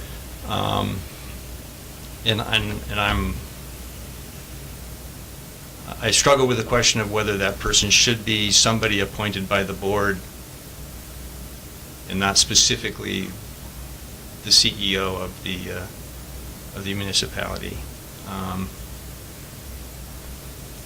I mean, it may be, as you saw earlier, sometimes it's hard to get volunteers to do those kinds of things, so maybe I'm just raising a question that's foolish, but I did have that question as to why it specifically is the CEO and not... Yeah, and I think that was tried to be addressed in the presentation. I think they very much felt the responsibility that they have in their charge for public safety services, and of course dispatch is fundamental to providing those providing those public safety services. So I think it was more of a management control issue.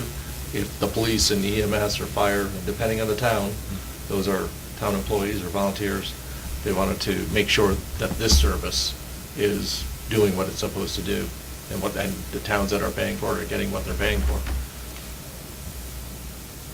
So. Okay, all right. The philosophy, I don't know, but Yeah. and I think they were kind of concerned about it going in, it went the other direction. You know, that, they were concerned about the, really the risk to the municipalities of that in a very real way. And the public. I understand it could be a very difficult situation if you don't get a volunteer to come forward, and then who do you appoint, right? Yeah, that Well, would be- or even if it is a group of volunteers that maybe aren't familiar enough with the issues involved and, you know, end up putting the community and the municipality at risk, both from a public safety standpoint and a financial standpoint. Any last questions from the board? Okay, Colin, you had a hand up? Yeah, that cost estimate that you showed. Yeah. That, just to clarify, that doesn't take into account the FTEs that they might potentially have to backfill, right? Because that 400,000 in savings, I'm assuming that doesn't include what the various departments might have to spend on the tasks that dispatchers were previously doing? Yeah, I cannot remember, that was an issue initially. I can help with that. Oh, yeah, right. No, it doesn't. Okay. It does not include that, pure dispatch. Yes. The question was, what is the cost of doing current day business? Yeah. And that was the figure I gave. Okay. Any other questions from the audience? Okay, so Charlie, it sounds like you want any additional concerns or questions we have, to have them to you by September 11th. Now, you're not coming back on the 11th, right here? Not unless Pat tells me I am. Okay. That seems to be how that worked this time. So would you like to hear from us if we have any Yes, last minute ones that we please. thought about, to send them to you Yeah, if directly? you can gather them up, yeah. Either way, however you want to get them, from Greg or Pat to Or me, should however we, you want to do. You want to be the clerk We can potentially collect them and bring it to the board on the 11th to finalize one possibility. Okay, that makes good sense. Yeah, and I mean, yeah, and the only reason I think, I'd love to get a little bit, definitely questions and clarifications and things are easy to deal with. I think if there's a policy point, be good to have a group opinion about which direction it should go in. Okay. So Greg will collect those, and then Thank you, we'll Greg. have a Sorry. review on the 11th. So get them probably on the 12th as opposed to the 11th. Yeah, sometime that week would be fine. Okay. Thank you so much, I appreciate the time. Thank you for your time and all the work you do, Charlie. Appreciate it. Other people, Good night. I'm just taking the credit, or blame. It's a good effort. Thank you. Okay, we're going to move on to the next item of business, which is 5D, and that's discussion about dispatch procedures in Essex. And we're going to ask Police Chief Brad LaRose to join us at the table. And Rick Gary, Captain Rick Gary. I invited Rick to join me tonight. Rick participates in the supervision of dispatch, and he has a keen focus on the training requirements and the training programs that are delivered. Okay, so welcome to both of you. So did you want to kick it off then? But really looking to answer any questions folks had. I know Irene had a question she was gracious enough to forward in advance. We can start there if you'd like. Yeah, why don't we start there? You want to give the question? You want me to paraphrase it, or do you want me to read it? Sure, I passed out a memo to the folks here at the table, so they're also looking at it. I hope it has a picture of a man on the top. His name's Jim Page. He called dispatch the last frontier of emergency medical service. He says it's not a matter of fixing a bad system in most cases, but to make good dispatch systems even better. That is the challenge. And so I guess my challenge to you tonight is, how do we make our very good system that much better? And I hope it doesn't involve necessarily regionalizing dispatch, although it may. But if we don't, for example, decide to regionalize, how do we bring our systems and our people up to a state-of-the-art answering system? Right. And if I understood your memo correctly, state-of-the-art is connected to essentially script, detailed dispatching? That's my understanding. Okay. This can get a little bit confusing, so bear with us. Sure. When we refer to as what we refer to as a script manner or system of dispatching. We're referring to a 911 call taker. Once they understand what the nature of the call is and if they can lend assistance as dispatch services are being provided, they do that, such as walking through the steps of instructing someone how to perform CPR. In order to do that, we would have to increase staff if we're looking to do this in-house, because once you go down the road of delivering a script or instruction, you cannot alter. You can't back away from that. You can't take a radio call. You can't take another incoming emergency call. In any of the 911 centers that are out there, a 911 call taker focuses, once they get into the script, focus on the script and they're not interrupted. Does that, well, we can pass it on to Rick. You have additional? No, you pretty much, it would take at least 2 staff to do that. Because once you, as the chief said, once you got into that script, you wouldn't stop giving, whether it's first aid or CPR or any of those instructions. The problem is you've still got emergency calls that are coming in. Sure. Because we only staff 1 dispatcher at a time, you don't have the ability to do scripted calls because we're answering multiple phone calls. So is that something we can do? Yeah, but it would require additional staffing, actually another dispatcher on every single staff to do that, on every single shift. And this does also as a point of clarification, not that it needs to be made, but just to make sure everyone is understanding. If Essex does not opt at this point or next year to join the regional dispatch system, our 911 calls will continue to be answered at a PSAP center that's not 145 Maple. So we would not be losing that service. Calls would be forwarded again to 145 Maple rather than a regional dispatch center, and the Essex dispatcher continue to take it from there. So they're currently, depending on where you work, depends on the training you get as a dispatcher. Most municipal departments have in-house training for dispatchers, and then there are classes that are offered down at the police academy for dispatching. So most police departments do the in-house training and then also send their dispatchers down to a dispatcher training.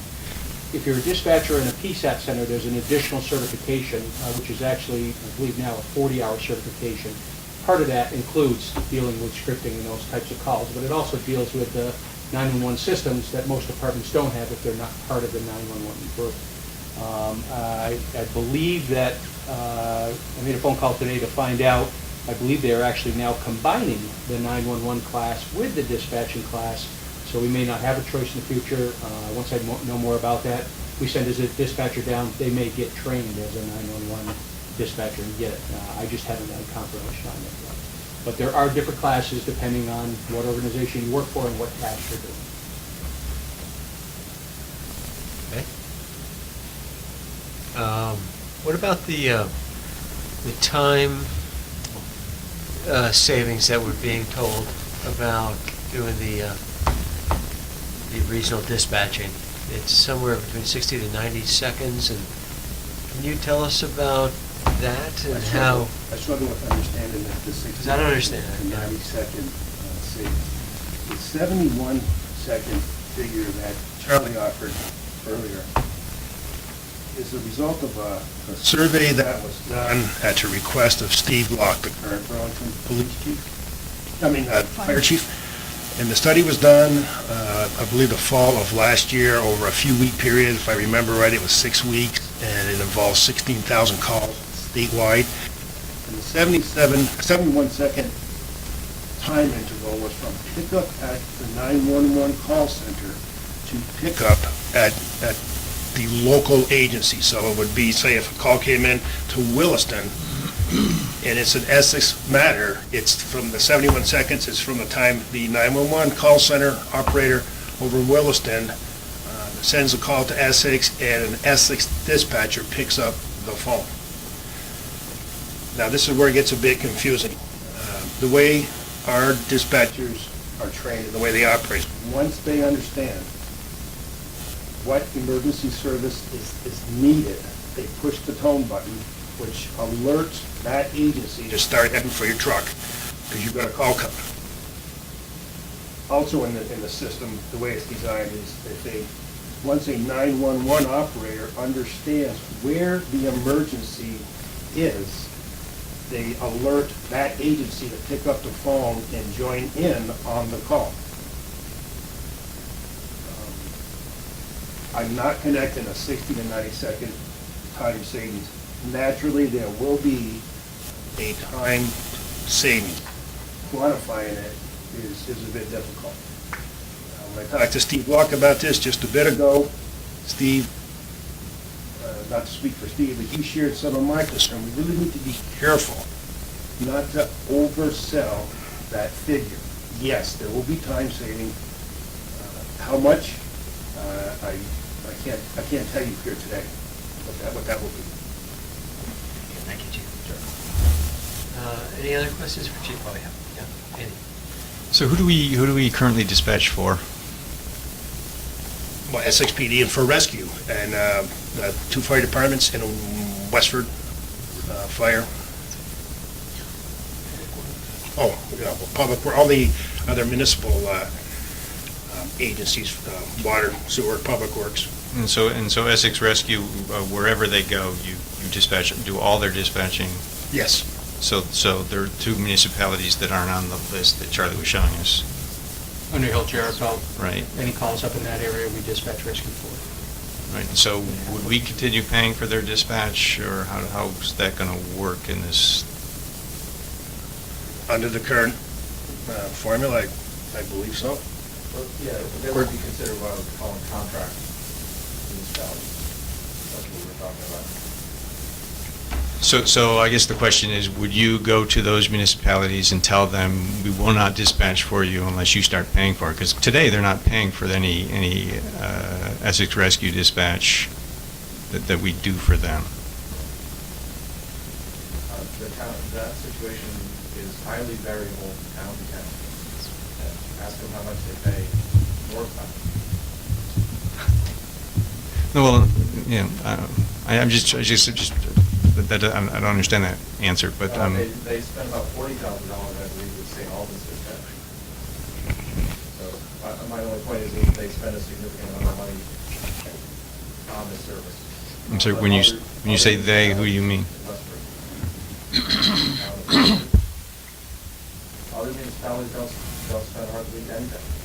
They get it free from state police, communicate directly with their fire. Well, I guess the specific question I have is, we dispatch Essex Rescue to Jericho. Will they then have to contract with you to get that dispatch? They being Jericho? Jericho, yeah. Yeah, if they want to contract with the regional entity, or maybe if you guys are still providing dispatch, maybe they can continue dispatching with you. They're going to have choices. Okay, so free or contract from you, so I guess is, because Well, the way we're doing it today, they're not paying for it, right? Right. We are supporting Essex Rescue. Yep, okay. So, all right, yeah, I don't know how to frame the question.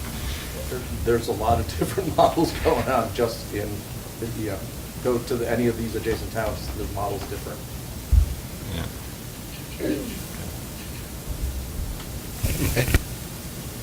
No, but I don't think it's try again? worth going on about. I guess that I don't want to see, that you've got the 8 municipalities that you think should be or could be members. I don't know if "should's" the right word.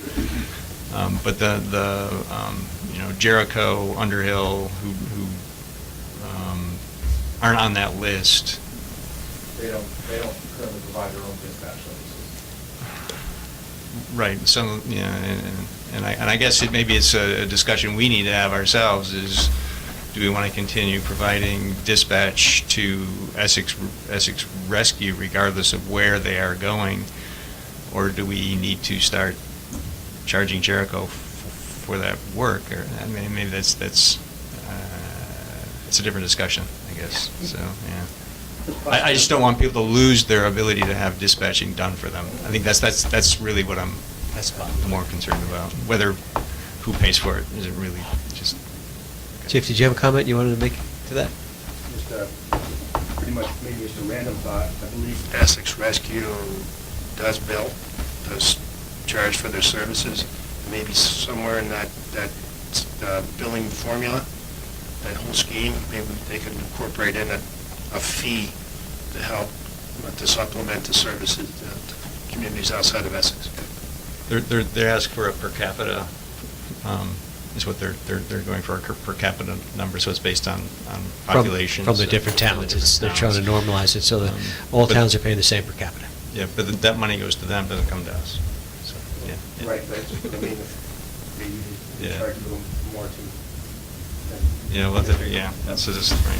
Sounds like that's They only, I think, get paid if Side they discussion. transport somebody to the hospital, right? If they just go and show up and they don't really need to be transported, I don't think they get paid. That's a big expense for them, I know. Other dispatch centers make huge money on dispatching. Yeah. St. Albans and Shelburne have dozens of contracts that they charge fees for to dispatch. So it's an excellent question about how does that work in that model? Because Essex Rescue, who now assumes that they're getting it for free, all of a sudden being told it's going to cost you $40,000, because all of a sudden, where's that money going to come from? Right. right. Yeah, and they provide a vital service here. Huge question. Sue? Maybe it's the same question, but is an undertone of that question is that Jericho isn't one of the communities that's gonna have an opportunity to vote about this, right? And so there's not gonna be like a public awareness and there. So there's a community that's gonna be potentially impacted that doesn't voice. So Charlie, do you want to comment on that? So, we've been at every select board to talk about this in Chittenden County. And, I think they have the same voice that they do now, right now, however they do dispatching. And like I said, the model varies from town to town to town. Some pay something. You guys are, I think, a pretty unique situation in that you're providing some dispatch services that maybe the municipality doesn't pay you for. I don't think I've run into that at any of the other towns.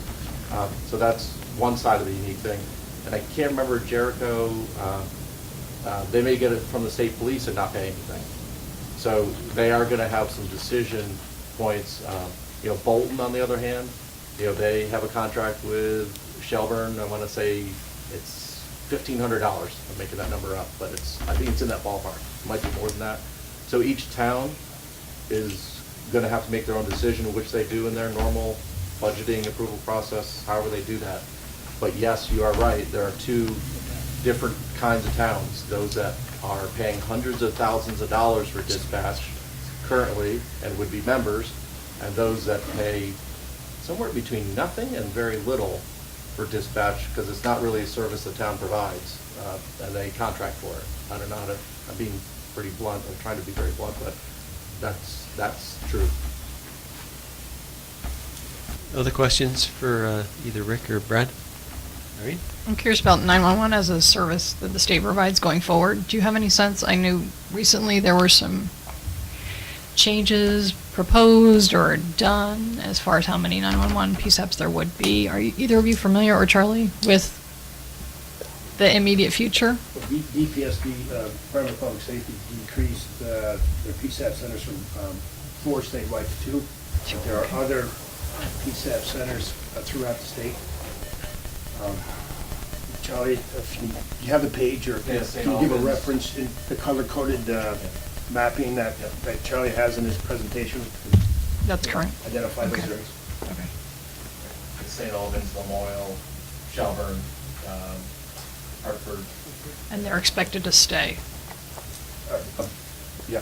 despite budget woes or whatever they're expected. Okay, And all great. those other towns, that are trying to get services just from the state police have a choice to make. They could contract with Lamoille or St. Albans.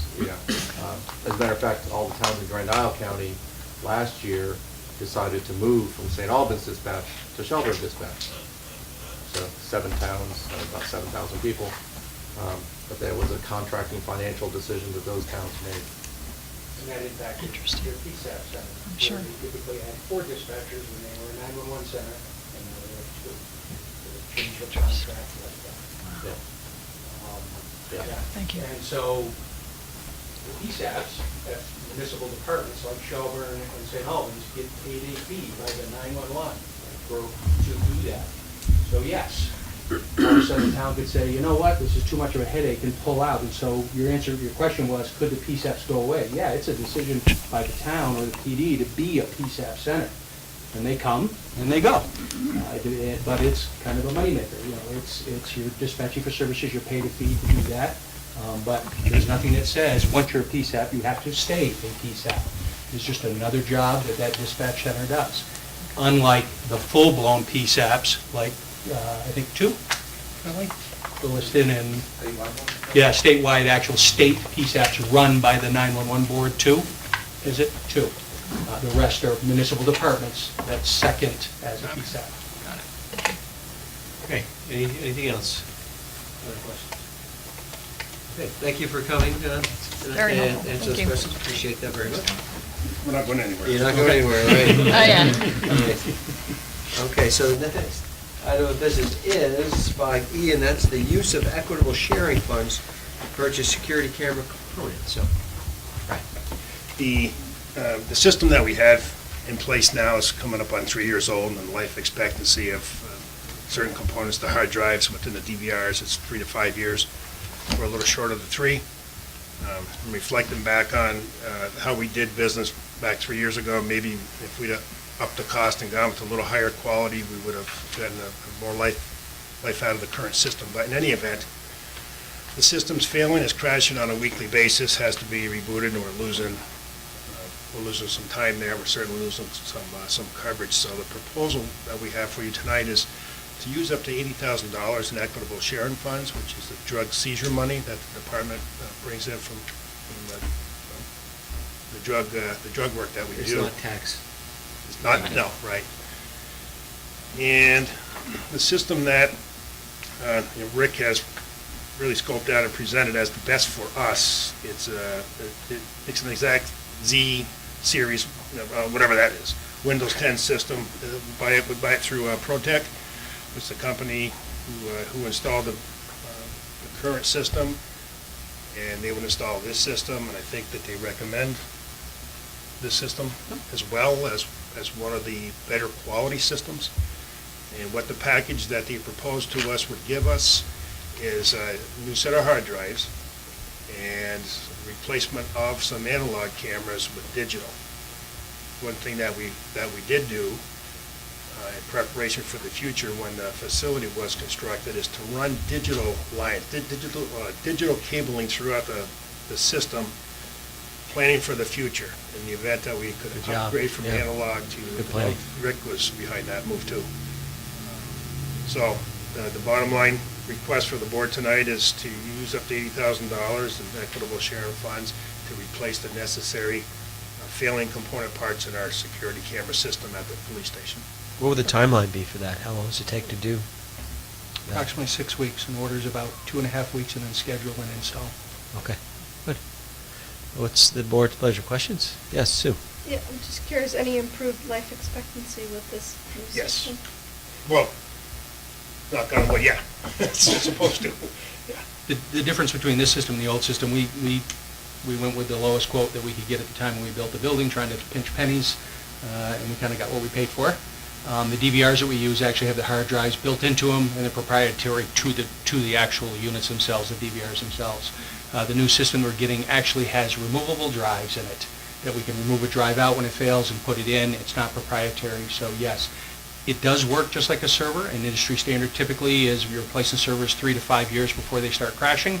I specifically asked that question to the manufacturer, and they said 3 to 5 years, you can probably stretch it to 7 years, but within that period of time, you should be replacing hard drives. So it is something that like a server, that we are going to be replacing, 3 to 7 years is probably the safe window. How big are those hard drives? Hard drives themselves are standard hard drives in a computer. The DVRs look like an old VCR box. Okay. This new one isn't 5 VCR. The ones we currently have are 5 VCRs with fixed drives in them. This is one box where all the drives slide into. The other advantage of this system over the other system we were looking at is the storage space for this system is almost quadrupled, and it allows us to use storage for other video besides just the building cameras. So as we start to look at body cameras, in-car cameras, and other video that we need to store that we're kind of running out of space for, this actually is going to be two-purpose. We actually can partition those drives and use them for other video. So we don't have to use them just for the DVRs for the building cameras. So we kind of cut two things here at the same time. Okay. So they're not solid state drives. They're actually still. There's a few that are solid state, and then there are some that are actual spinning drives. Yep. Okay. Because solid state should, I would think, last a lot longer than the spinning drives. They should. Yep. Yeah. Okay. And they typically do. Yeah.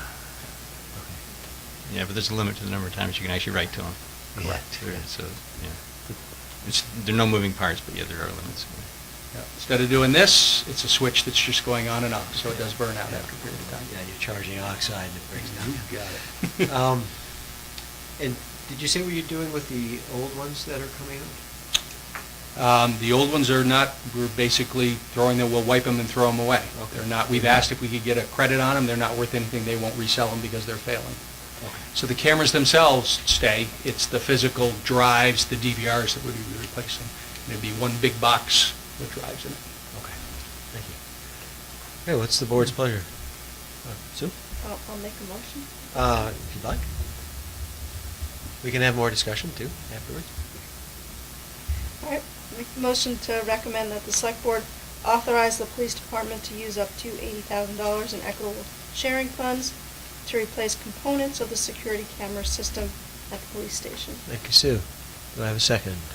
Second. Thank you, Mike. Okay, further discussion or questions? Okay, hearing none, then all those in favor of authorizing the use of up to $80,000 equitable sharing funds for the security camera system at the police station signify by saying aye. Aye. Opposed? Okay, motion passes 5-0. Thank you very much. Good luck. I hope the Thank you. installation goes smooth. Thank you.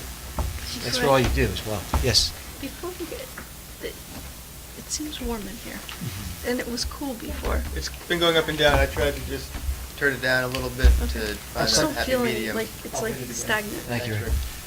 I was a little warm myself. Well, guilty because I was freezing to death. So I was looking to have it just tinkered with a little bit. We'll but find a happy You're right, medium now here. it is It just, Okay. yeah, kind of warm. Okay. extremes. Okay, we're going to move on to business item 5F, and I'm going to invite Karen Dolan up to the table. And this is a request to designate Essex as a fair and impartial community. Now, I want to let the select board know that Karen asked to meet with me a while ago. It was actually July 18th, I think it was.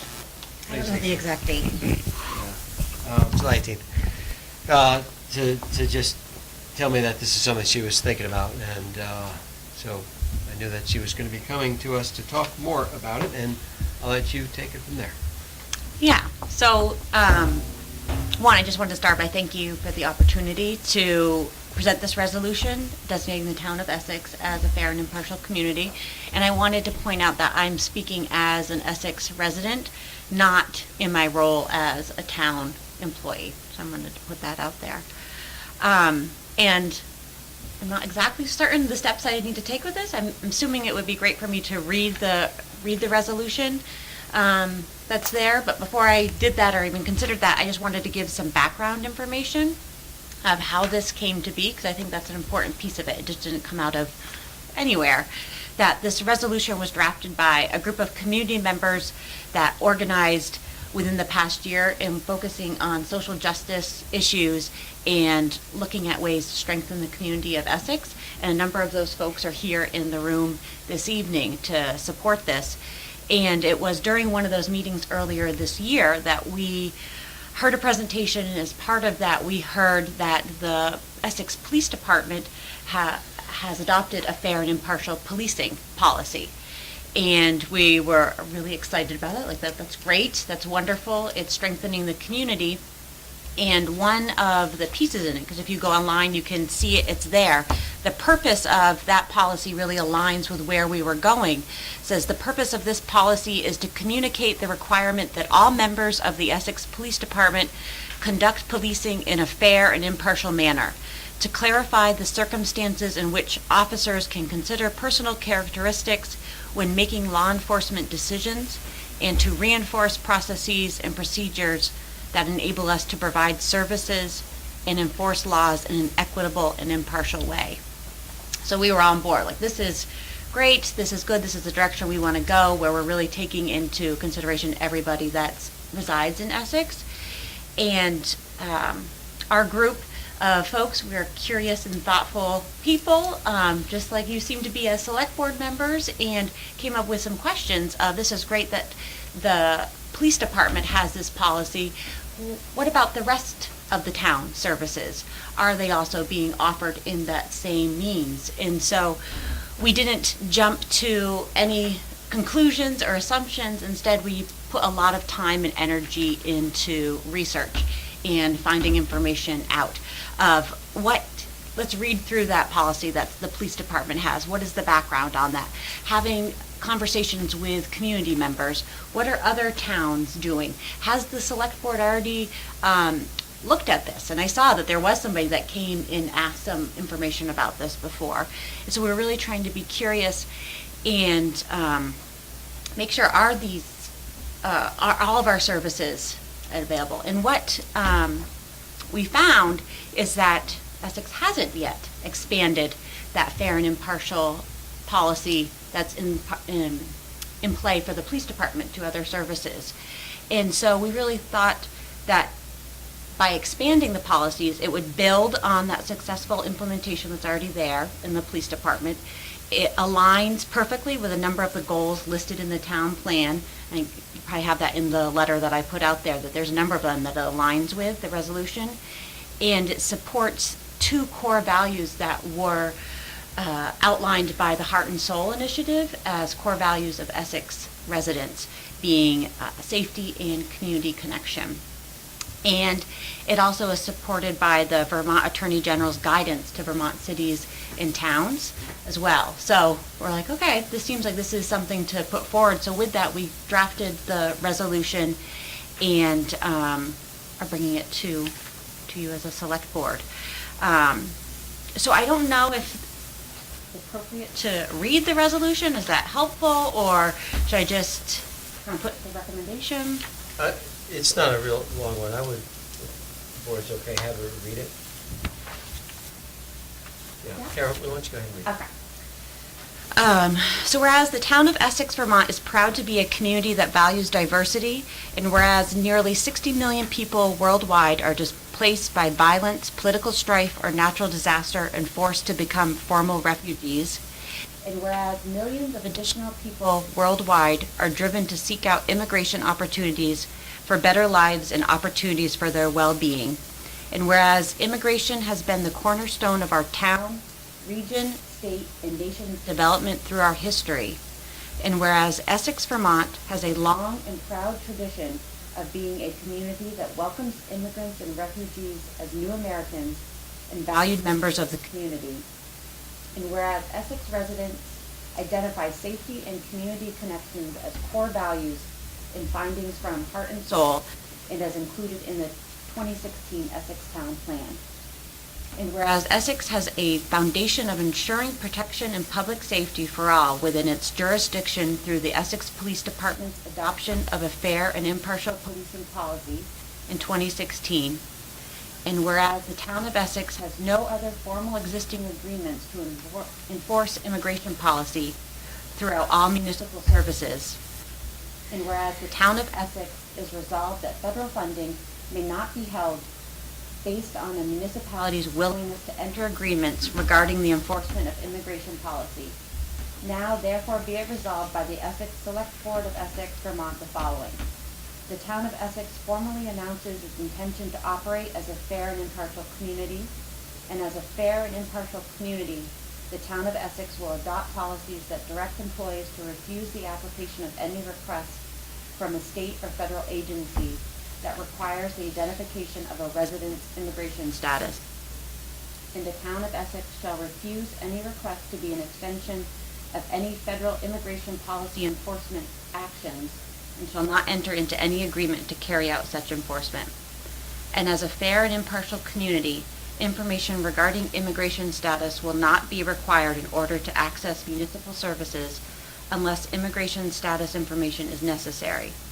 And the Town of Essex requires all municipal departments and divisions to develop and/or codify policies by June 30th, 2019 that reflects Essex status as a fair and impartial community.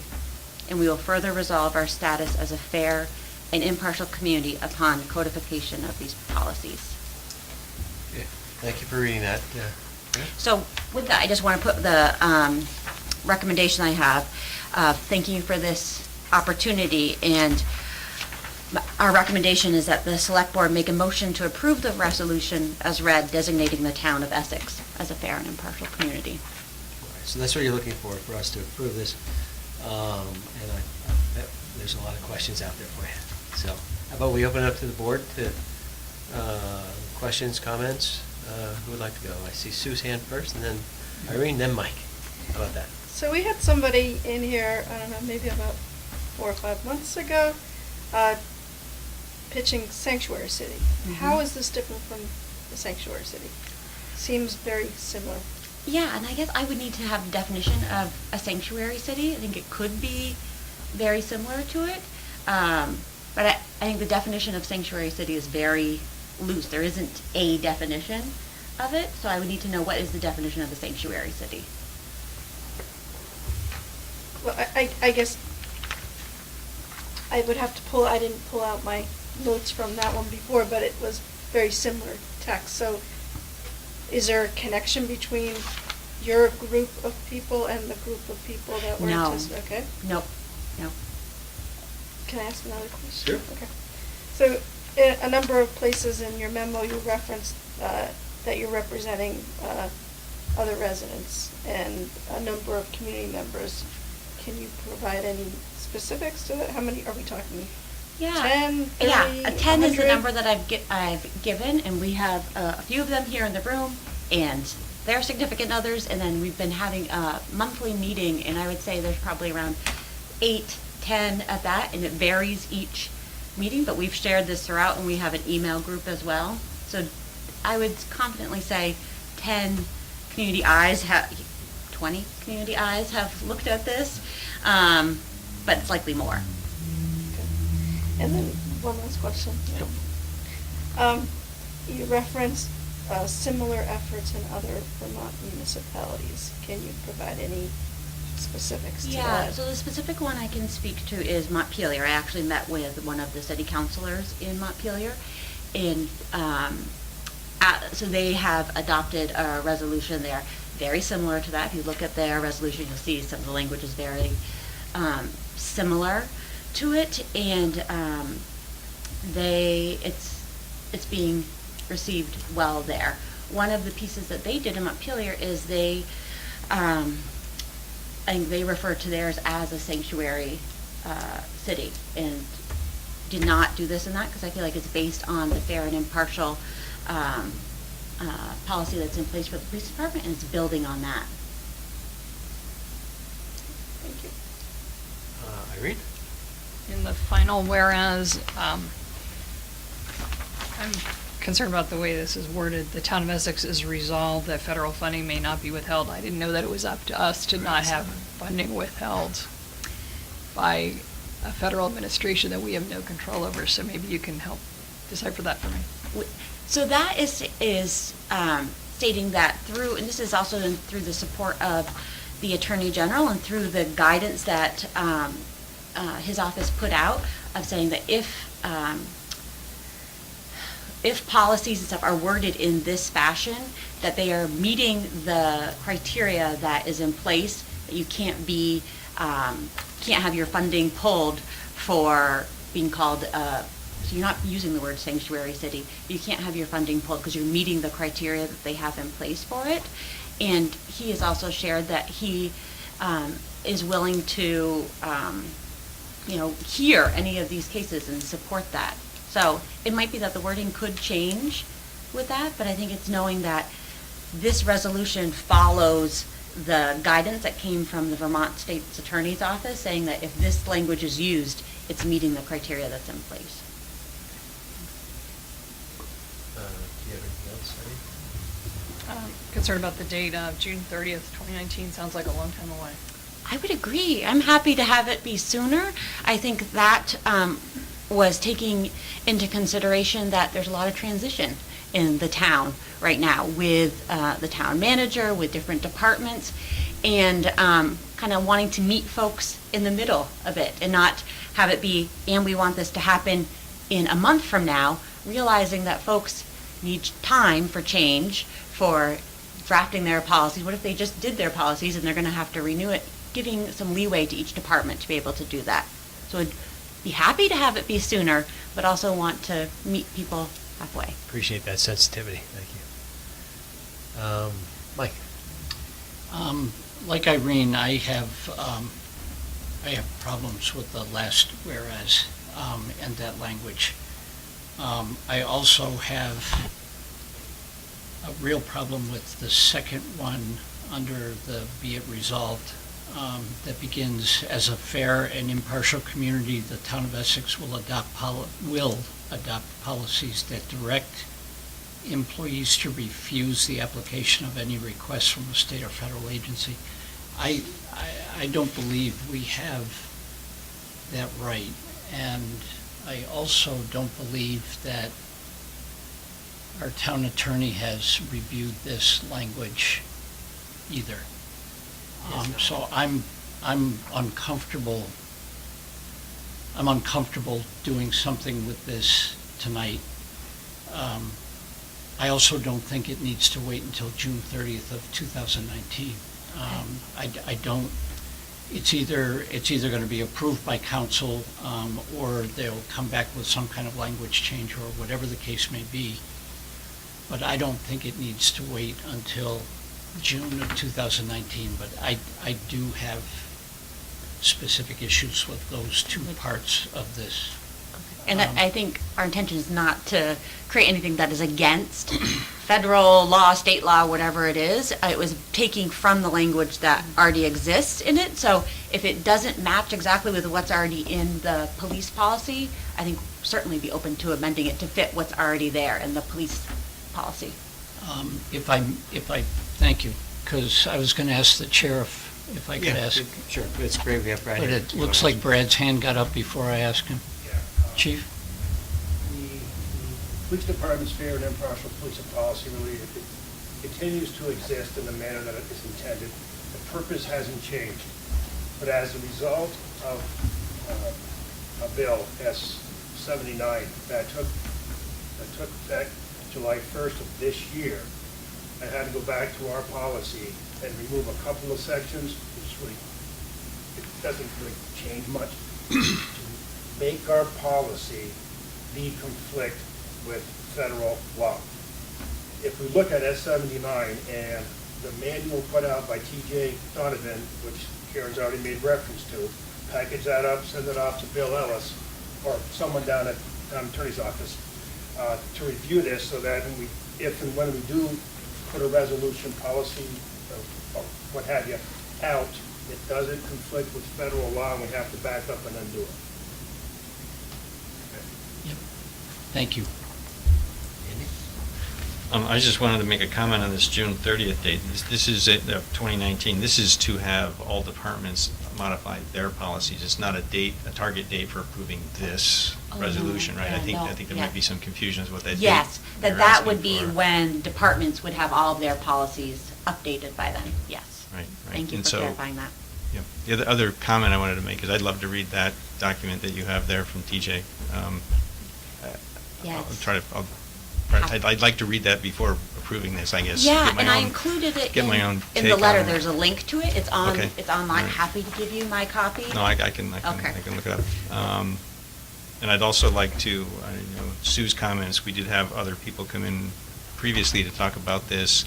I'd like to make sure that if they have other components that you didn't include, that we also consider those. And then, as the chief said, if the police policy has changed, I think we want to see that too before we go forward. So I think there's a couple pieces. I'm not against this at all. I think this is great. Thank you for bringing it forward. But I think we need to do a little more homework before we go forward on it. Yeah, Happy to have it start the conversation. we don't want to approve something and then have to back out. We want to make sure that it's good. So there's 9 whereas, and if we go to number 7, where it says Essex has a foundation of ensuring protection and public safety, I mean, we can't assure it, but we can certainly promote it. Okay? Because things happen, we can't guarantee, but we can say that we have a foundation of promoting it. Let's see, in 8, the town of Essex has no other formal existing agreements to enforce immigration policy.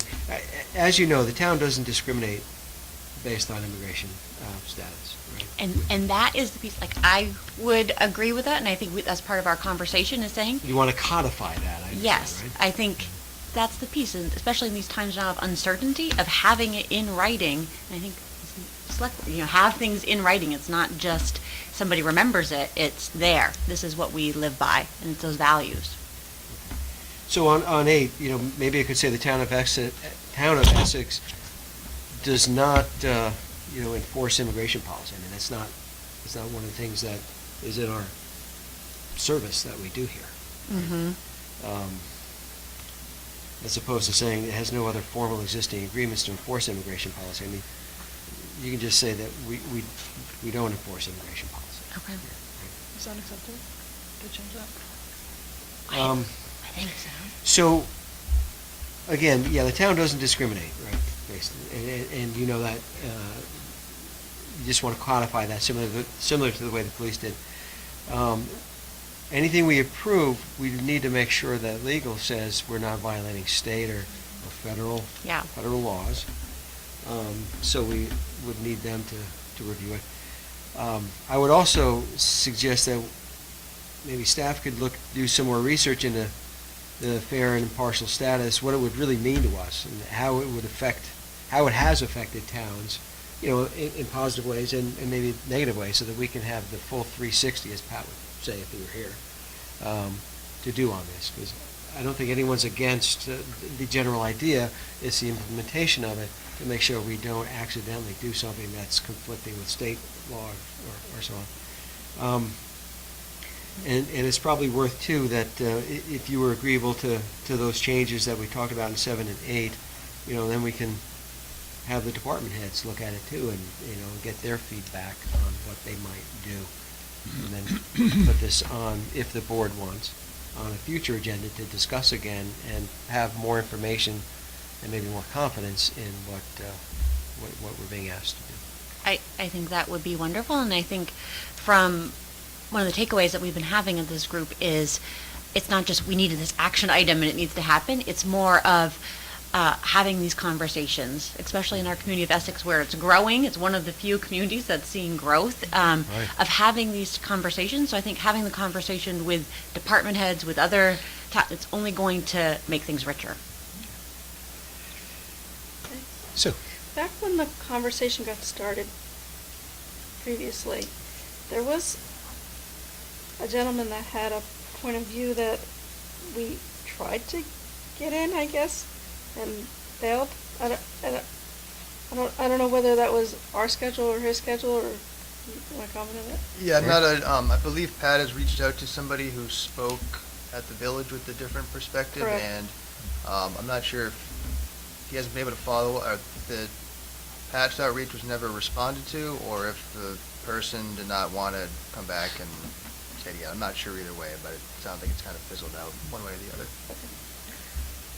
So if I can comment on the date, I greatly appreciate you not putting the gun, to the head to do this. And I think it makes sense to be able to move it out some to allow it to happen as policy needs to get updated, perhaps. Because as we said, the town is living up to this as it is. It's just that your request is that, like the police department, to have the other departments codify it. So by not having it done by the 19th doesn't change how the town is behaving as far as, being fair and impartial. Exactly. But knowing that, hey, let's get it done before the leadership changes or staff changes, so that it's documented about how we want to operate going forward into the future. Right? So my point is, I appreciate you moving that date out to where you did to allow, because there is a lot of churn going on here with staff and Pat leaving and consolidation of services and so on. So I appreciate Great. that. So what's the board's pleasure? You want to have legal look at this, to get their input, make sure we're not doing anything accidentally incorrect against state or federal law. Reach out to other communities, whether it's Winooski, Montpelier. Montpelier or Burlington, or even beyond that if they want, to gather input about the pros and cons. And again, because we're acting this way anyway, it's just about codifying. So I'd like to just get all that data. Yeah, Mike. Do we want to ask Ms. Dolan to come back with the language revisions that we've talked about tonight? Rather than having Bill Ellis look at this in its current form? Yeah, I guess that would work. They're pretty simple changes that we talked about, but it might be good to have that draft done, and then we're meeting again on the 11th. Okay. Maybe that's the one that we could say, yeah, that's the one we want to share with our legal counsel, with our department heads, to go get information about. Okay. Is that reasonable? Chief? Karen, I can share with you what's in that spending line. Great. And I'll point out a couple things, once again, in TJ's manual. So I see if I can help out here to get the wording where it's Okay, great. easier for Bill to digest. Perfect, thank you. Yeah, and along with the others who said, whereas number 9, that really needs a lot of help. Either it needs to come out completely or get really reworked. Okay. Preference to be taken out completely. I don't think it really adds. Okay. Okay. Anything else from the select board at this? Okay. Yes. Open it up. You can just state your name for the record too. My name is Jill Evans. Thank you, Jill. I just wanted to point out that Burlington only just recently adopted the police policy. They have not adopted it as a city. Okay. Thanks for that clarification. Yeah. Appreciate it. Good. So I don't think any motion's appropriate at this time, but we thank you for bringing this forward. A little bit more work to do. Yeah, thank you But, for the opportunity, appreciate it. Thank you. Thank you. Don't let us drag our feet on it. Don't let us drag our feet on it. I will. Yeah. Have a good evening. Okay, we're going to move on to business item 5G, and that's trail mapping and public land history projects by UVM students. And Greg, could you tell us what that's about? So the recently formed Conservation and Trails Committee, working with the Chittenden County Forester, have identified a couple of opportunities for look into getting some free help from UVM students. They have 2 projects that they want to pitch to UVM, or it's not the NR 206 class, is a senior capstone project. One of which would be mapping trails, mostly in some of the public parks, Saxon Hill, Matthewtown Forest, which has a light trail system that's not used and not very well mapped, but also potentially, if they can do it, looking at trails that run through town easements, other public property, or public access points. Try to update the trail network system, or the trail mapping systems that we have, and also just get up to speed and get a better inventory of what's out there. Second opportunity, this is more through the Chittenden County Forester, who's working on management plans for a couple of the town parks, is to have UVM students research those properties and kind of figure out just the history of those sites. It says in the memo, from pre-settlement to the present. So just wanted to run it by the select board and make sure the board's okay with hopefully some free help if it comes to fruition before maybe Darren Schibler, the new planner in the county forester, making a presentation to UVM on August 31st. And as long as the board is supportive of that, we will send them forward to see if they can convince UVM to come to Essex and help us out with these projects. Yes, you're asking us if we want some free help. Correct. So, so looking to, if the board is supportive, to authorize the chair to sign a letter of support for those projects, which Darren and Ethan, as a forester, can take to UVM. So, Just a quick question. I mean, I think it's a great idea. Just a question on who would be responsible for overseeing the work? Is it town staff? Is it? Yep, they would have a contact with the town, and it most likely would be the town planner, who's the staff person for the Conservation and Trails Committee. And he's run it by, he's talked to Parks and Recreation, he's talked to the GIS coordinator, they're all on board with this, but he would probably be the primary contact person. And he's got the bandwidth and time to be able to support that. Okay. Good question. Other questions? Irene? You mentioned town trails in here. Does that mean trails inside the village as well as outside the village? Or just trails outside the village? Good question. Don't have the answer. My expectation is that it's just outside the village, but I think that's kind of where, look at the bigger parcels in town, and that's where the more bigger trail networks are, but, good question. I can And so ask parcels that the school also owns outside the town, it doesn't specifically say school-owned trails, but there now are some owned by a large school district in this area, so I think that would be really important to spell out here. Sure, I will Thanks. pass that on. Other questions, comments? Okay, what's the board's pleasure on this one? I'll move if you wish, Mr. Chairman. Okay. I move that the Select Board authorize the Chair to sign a letter of support for both projects contingent upon acceptance and signing of a memorandum of agreement. Thank you, Mike. And that's with seeing about how expansive this, okay, great. Do I have a second on that? Second. Thank you, Sue. Okay, any further discussion about letter of support for, to have the UVM students do some free work for us? All those in favor signify by saying aye. Aye. Opposed? Okay, motion passes 5-0. Great. All right, we'll move on to business item 5H, and that's notice of real estate conveyance for parcel 3, well number 7, structure number 2999. So Greg, what's that about? This is a small piece of property. Aaron Martin, town engineer, said it's about 20 feet by 20 feet, and it's actually in Colchester. It's in Colchester because it's part of the infrastructure, the water and sewer infrastructure in 40th and Allen, which even on the Colchester side is maintained by the Town of Essex. It was transferred to the Town of Essex from the United States in 1984. Essex has leased it to the Champlain Water District since the 1970s.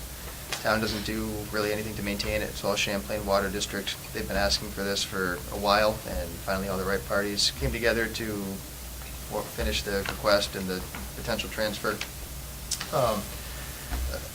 Public Works is saying that we really don't have much use for it. It's really a Champlain Water District property, not property, but they lease it, they maintain it, they do everything with it. It serves no real purpose for the town, even though it's not even in the town. But so, there's no value to the lease, we're not getting any money from it. And that's pretty much what it is. I can answer any questions if need be, but basically looking to transfer a piece of land over to somebody who uses it. Okay, questions, comments about this one? You can't make this stuff up, can you? 1964? This is real.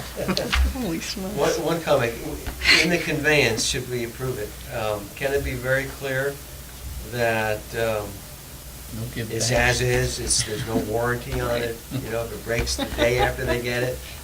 Sorry, pal. I mean, can we I'll reach out make to that sure that's explicit? I'll reach out to Public Works and town attorney to make sure that's clear. That's definitely the intention of talking to them, but we can see if we can clarify that language. Okay, that'd be great. Because we're not going to inspect it before it's turned over. We have no idea what condition it's in, really, right? So, I would think that's important, the as-is piece. Would you like a motion?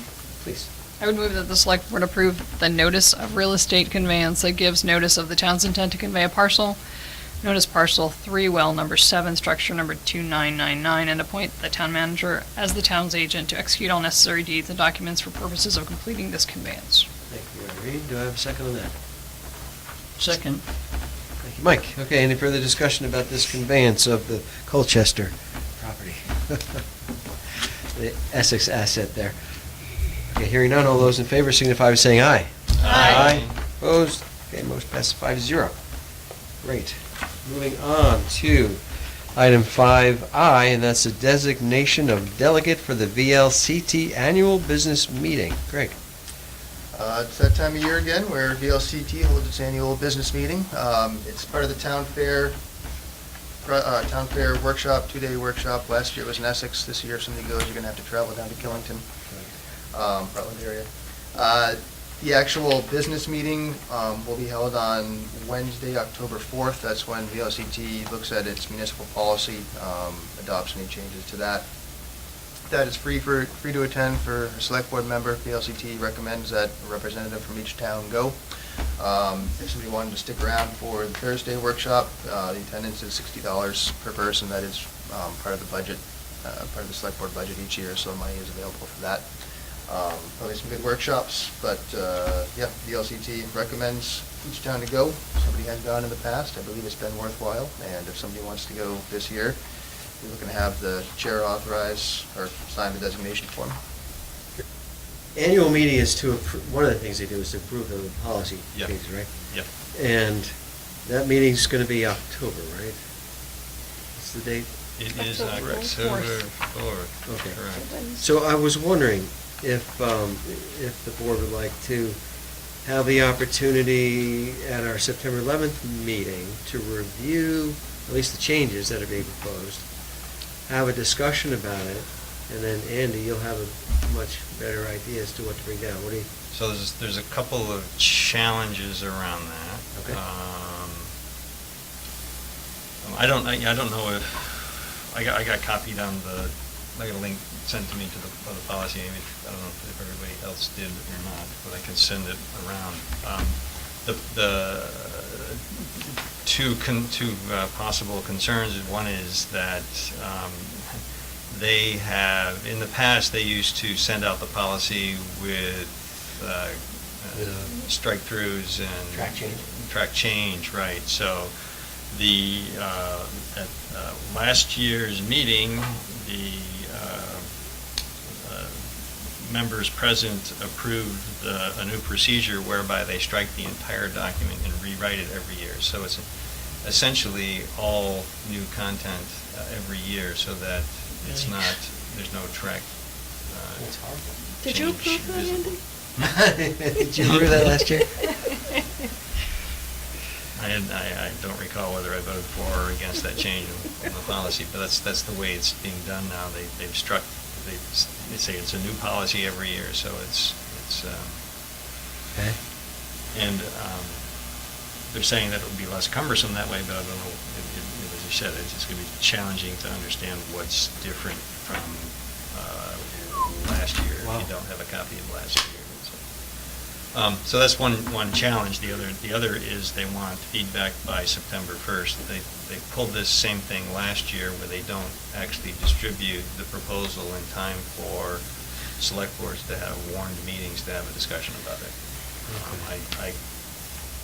I complained to them last year about that, and I will complain about that again this year, that they really need to get the policy out sooner in order to have. That they allow a discussion about it at the board level. Right. And to strike out the whole thing and rewrite it is painful for those who need to review it. That would be my feedback, to go back there and Right, say, right. no, So, do track yeah, so, changes. right. Or somehow to highlight the content that's new, right? That's different from at least the prior year. It would be so transparent of it. Yeah. Yeah. It's too easy. Yeah. This is a challenge. So.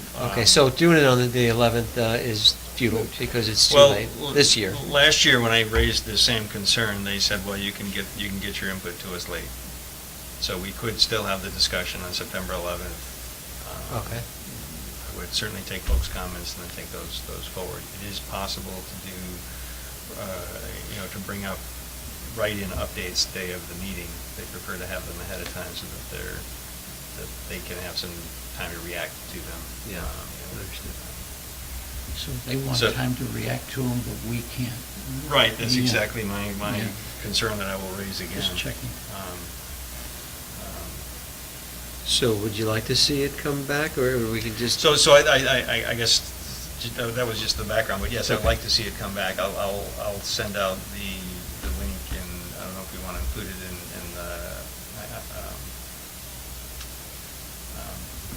the next package or. Is it really big? I don't remember. This is it right here. Okay, so it's not so bad. It's, how many pages is this? It used to be a lot bigger. It's 13 pages.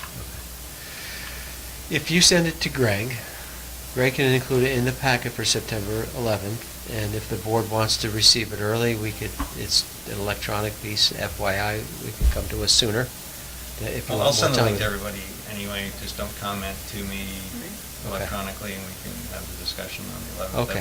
That way, if folks want to read it ahead of that.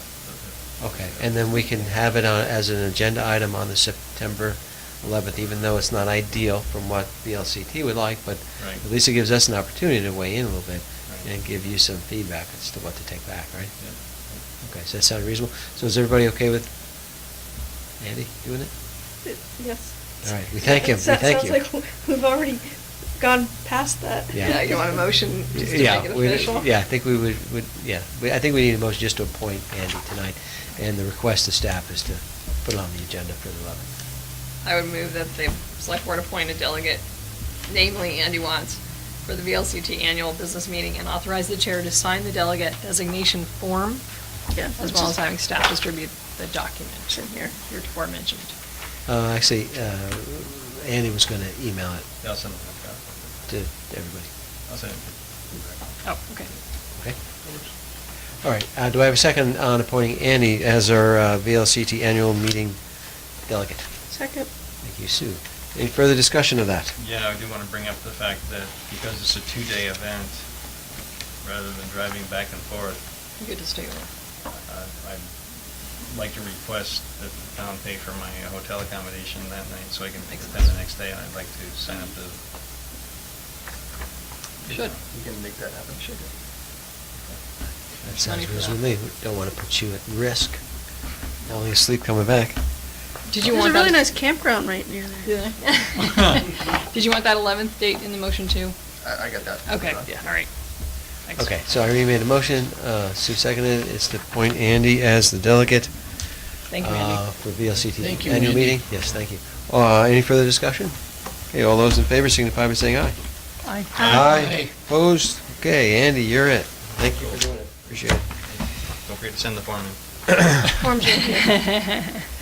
Okay, now we're on to business item 5K. We're skipping 5J. And that's approval of the select board minutes of August 7th, 2017. Do I have a motion on that? I would move approval of the select board minutes of August 7th, 2017 with select board member corrections. Thank you, Irene. Do I have a second? Second. Thank you, Andy. Let's start on page 1. Page 2. Was the hand up on 1 or 2? One, please. One, okay. Line 33, Paula actually started off talking about 3 people who didn't have a ride home, 2 of whom were disabled. Okay, so that's line 33. 33 at the end, yeah, So change 2 to 3. please. Page 2. Irene? So I handed out a little page of additions, and this would be the first one, line 72.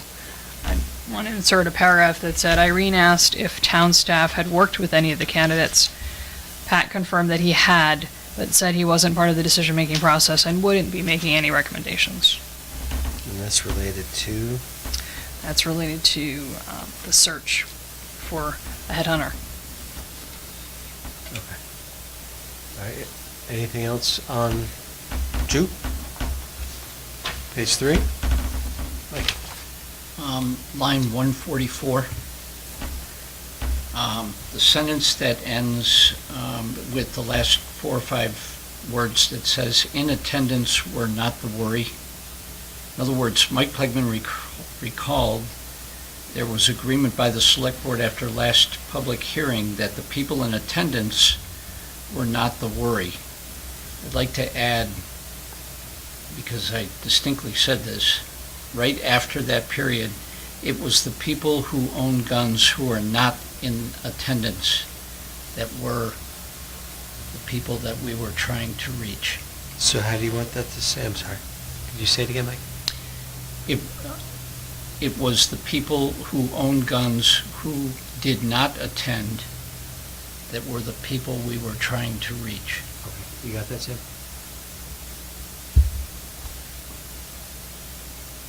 Sam, is that good? That's not it down. Oh, okay, sorry.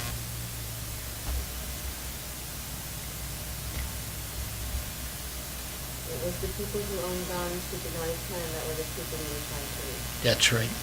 Thanks, Sue. Sure. Irene?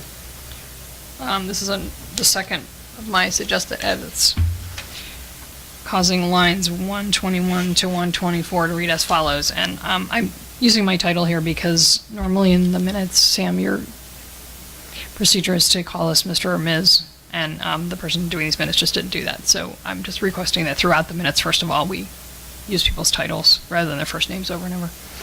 Ms. Renner urged acting on the well-thought-out recommendations from the police chief now rather than put the results of another study on the shelf beside the study done 8 years ago.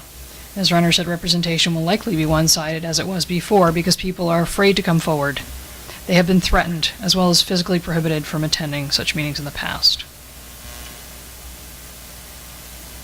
That might be a little too time sensitive, too much time for me to do that. I'll see if you know, I need about 30 minutes,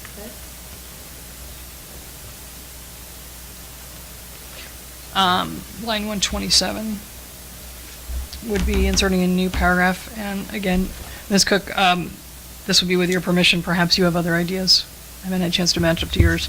On the videotape, I noticed that Ms. Cook wanted all of her voices to be heard without putting this process off any longer, as it's been nearly 2 years since a bullet went through and lodged in a family room wall.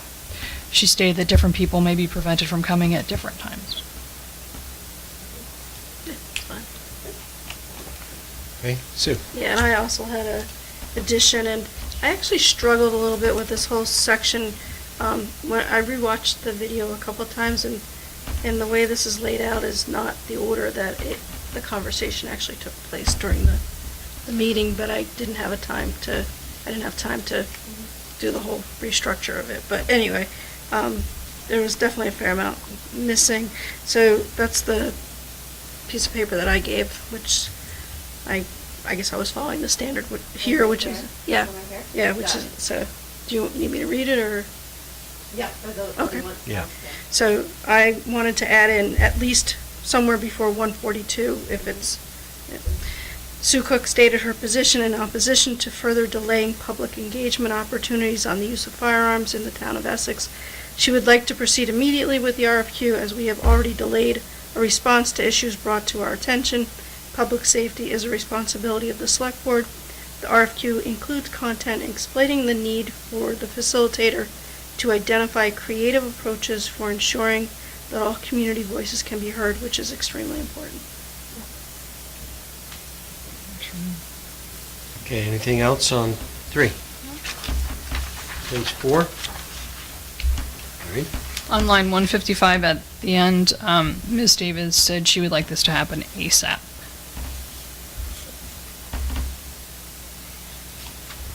Anything else on 4? Page 5. And page 6.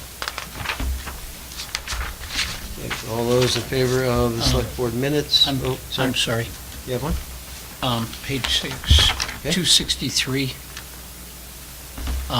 Just a small grammatical issue. Is that supposed to be recur instead of reoccur?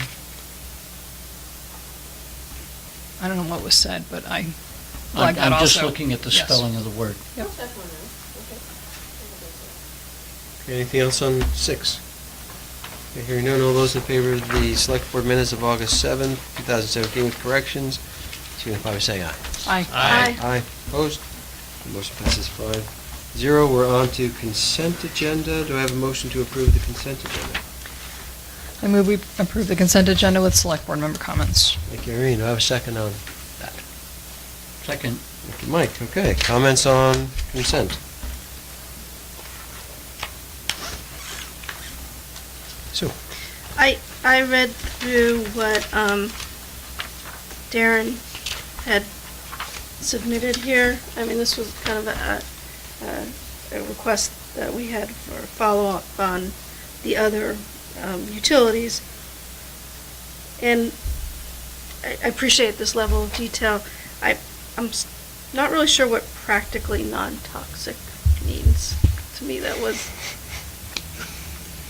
I read it as, and I can follow up with Darren if you want, but I read it as, at the levels it's being used, it is non-toxic.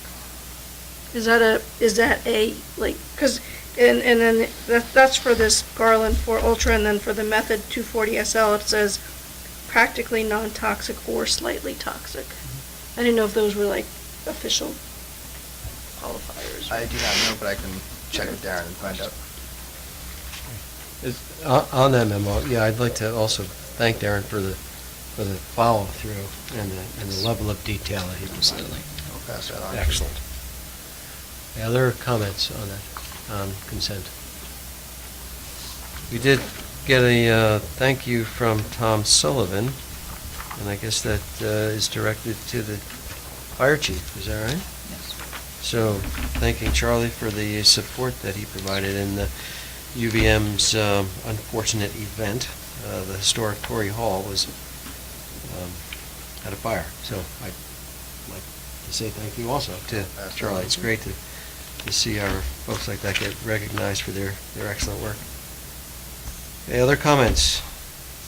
Irene? So Darren's other letter, which just reported someone moving away from the Conservation and Trails Committee, when I looked up their roster online, she wasn't on it. So I'm wondering how out of date their roster is, and I did send Darren a message to that effect, just asking if he would please check to see who's on it and who isn't, to make sure it's current. With or without Susan, it was just a little disconcerting that she's been on for a year and a half, but she wasn't on the website as being a member. That's surprising, because I thought she was, but I will check on that. Maybe he was just really efficient and got it removed right away. You know, knowing Darren, probably. It's possible. Okay, other comments on consent? Okay, and hearing none, all those in favor of the consent agenda signify by saying aye. Aye. Aye. Opposed? Okay, motion passes 5-0. Now, I would propose we go into executive session to discuss appointments. Okay. Okay? Great. So is there somebody that would make the appropriate motions? It's right here. Everybody Maybe. wants it. Go, Andy. I'll go. Thank you. I move that the select board enter into executive session to discuss personnel in accordance with 1 VSA section 313. Oh, wait a minute, is this the wrong one? Yeah. That'd be the wrong one, sorry. I think I have it here. I'll try again. I move that the select board make the specific finding that premature general public knowledge of the select board's position concerning the proposed public official appointment would place the town at a substantial disadvantage. Okay, thank you. Andy, do I have a second on that one? Second. Thank you, Mike. Okay, all those in favor, signify by saying aye. Aye. Aye. Okay, motion passes 5-0. We need another motion to enter.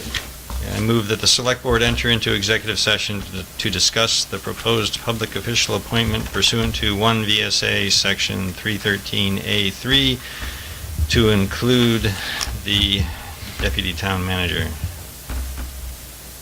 Second. So, Andy, right? Yep. Thank you, Andy. Thank you, Irene. Okay, any further discussion about motion number 2 for executive session? Hearing none, all those in favor signify by saying aye. Aye. Opposed? Okay, we're in executive. We'll go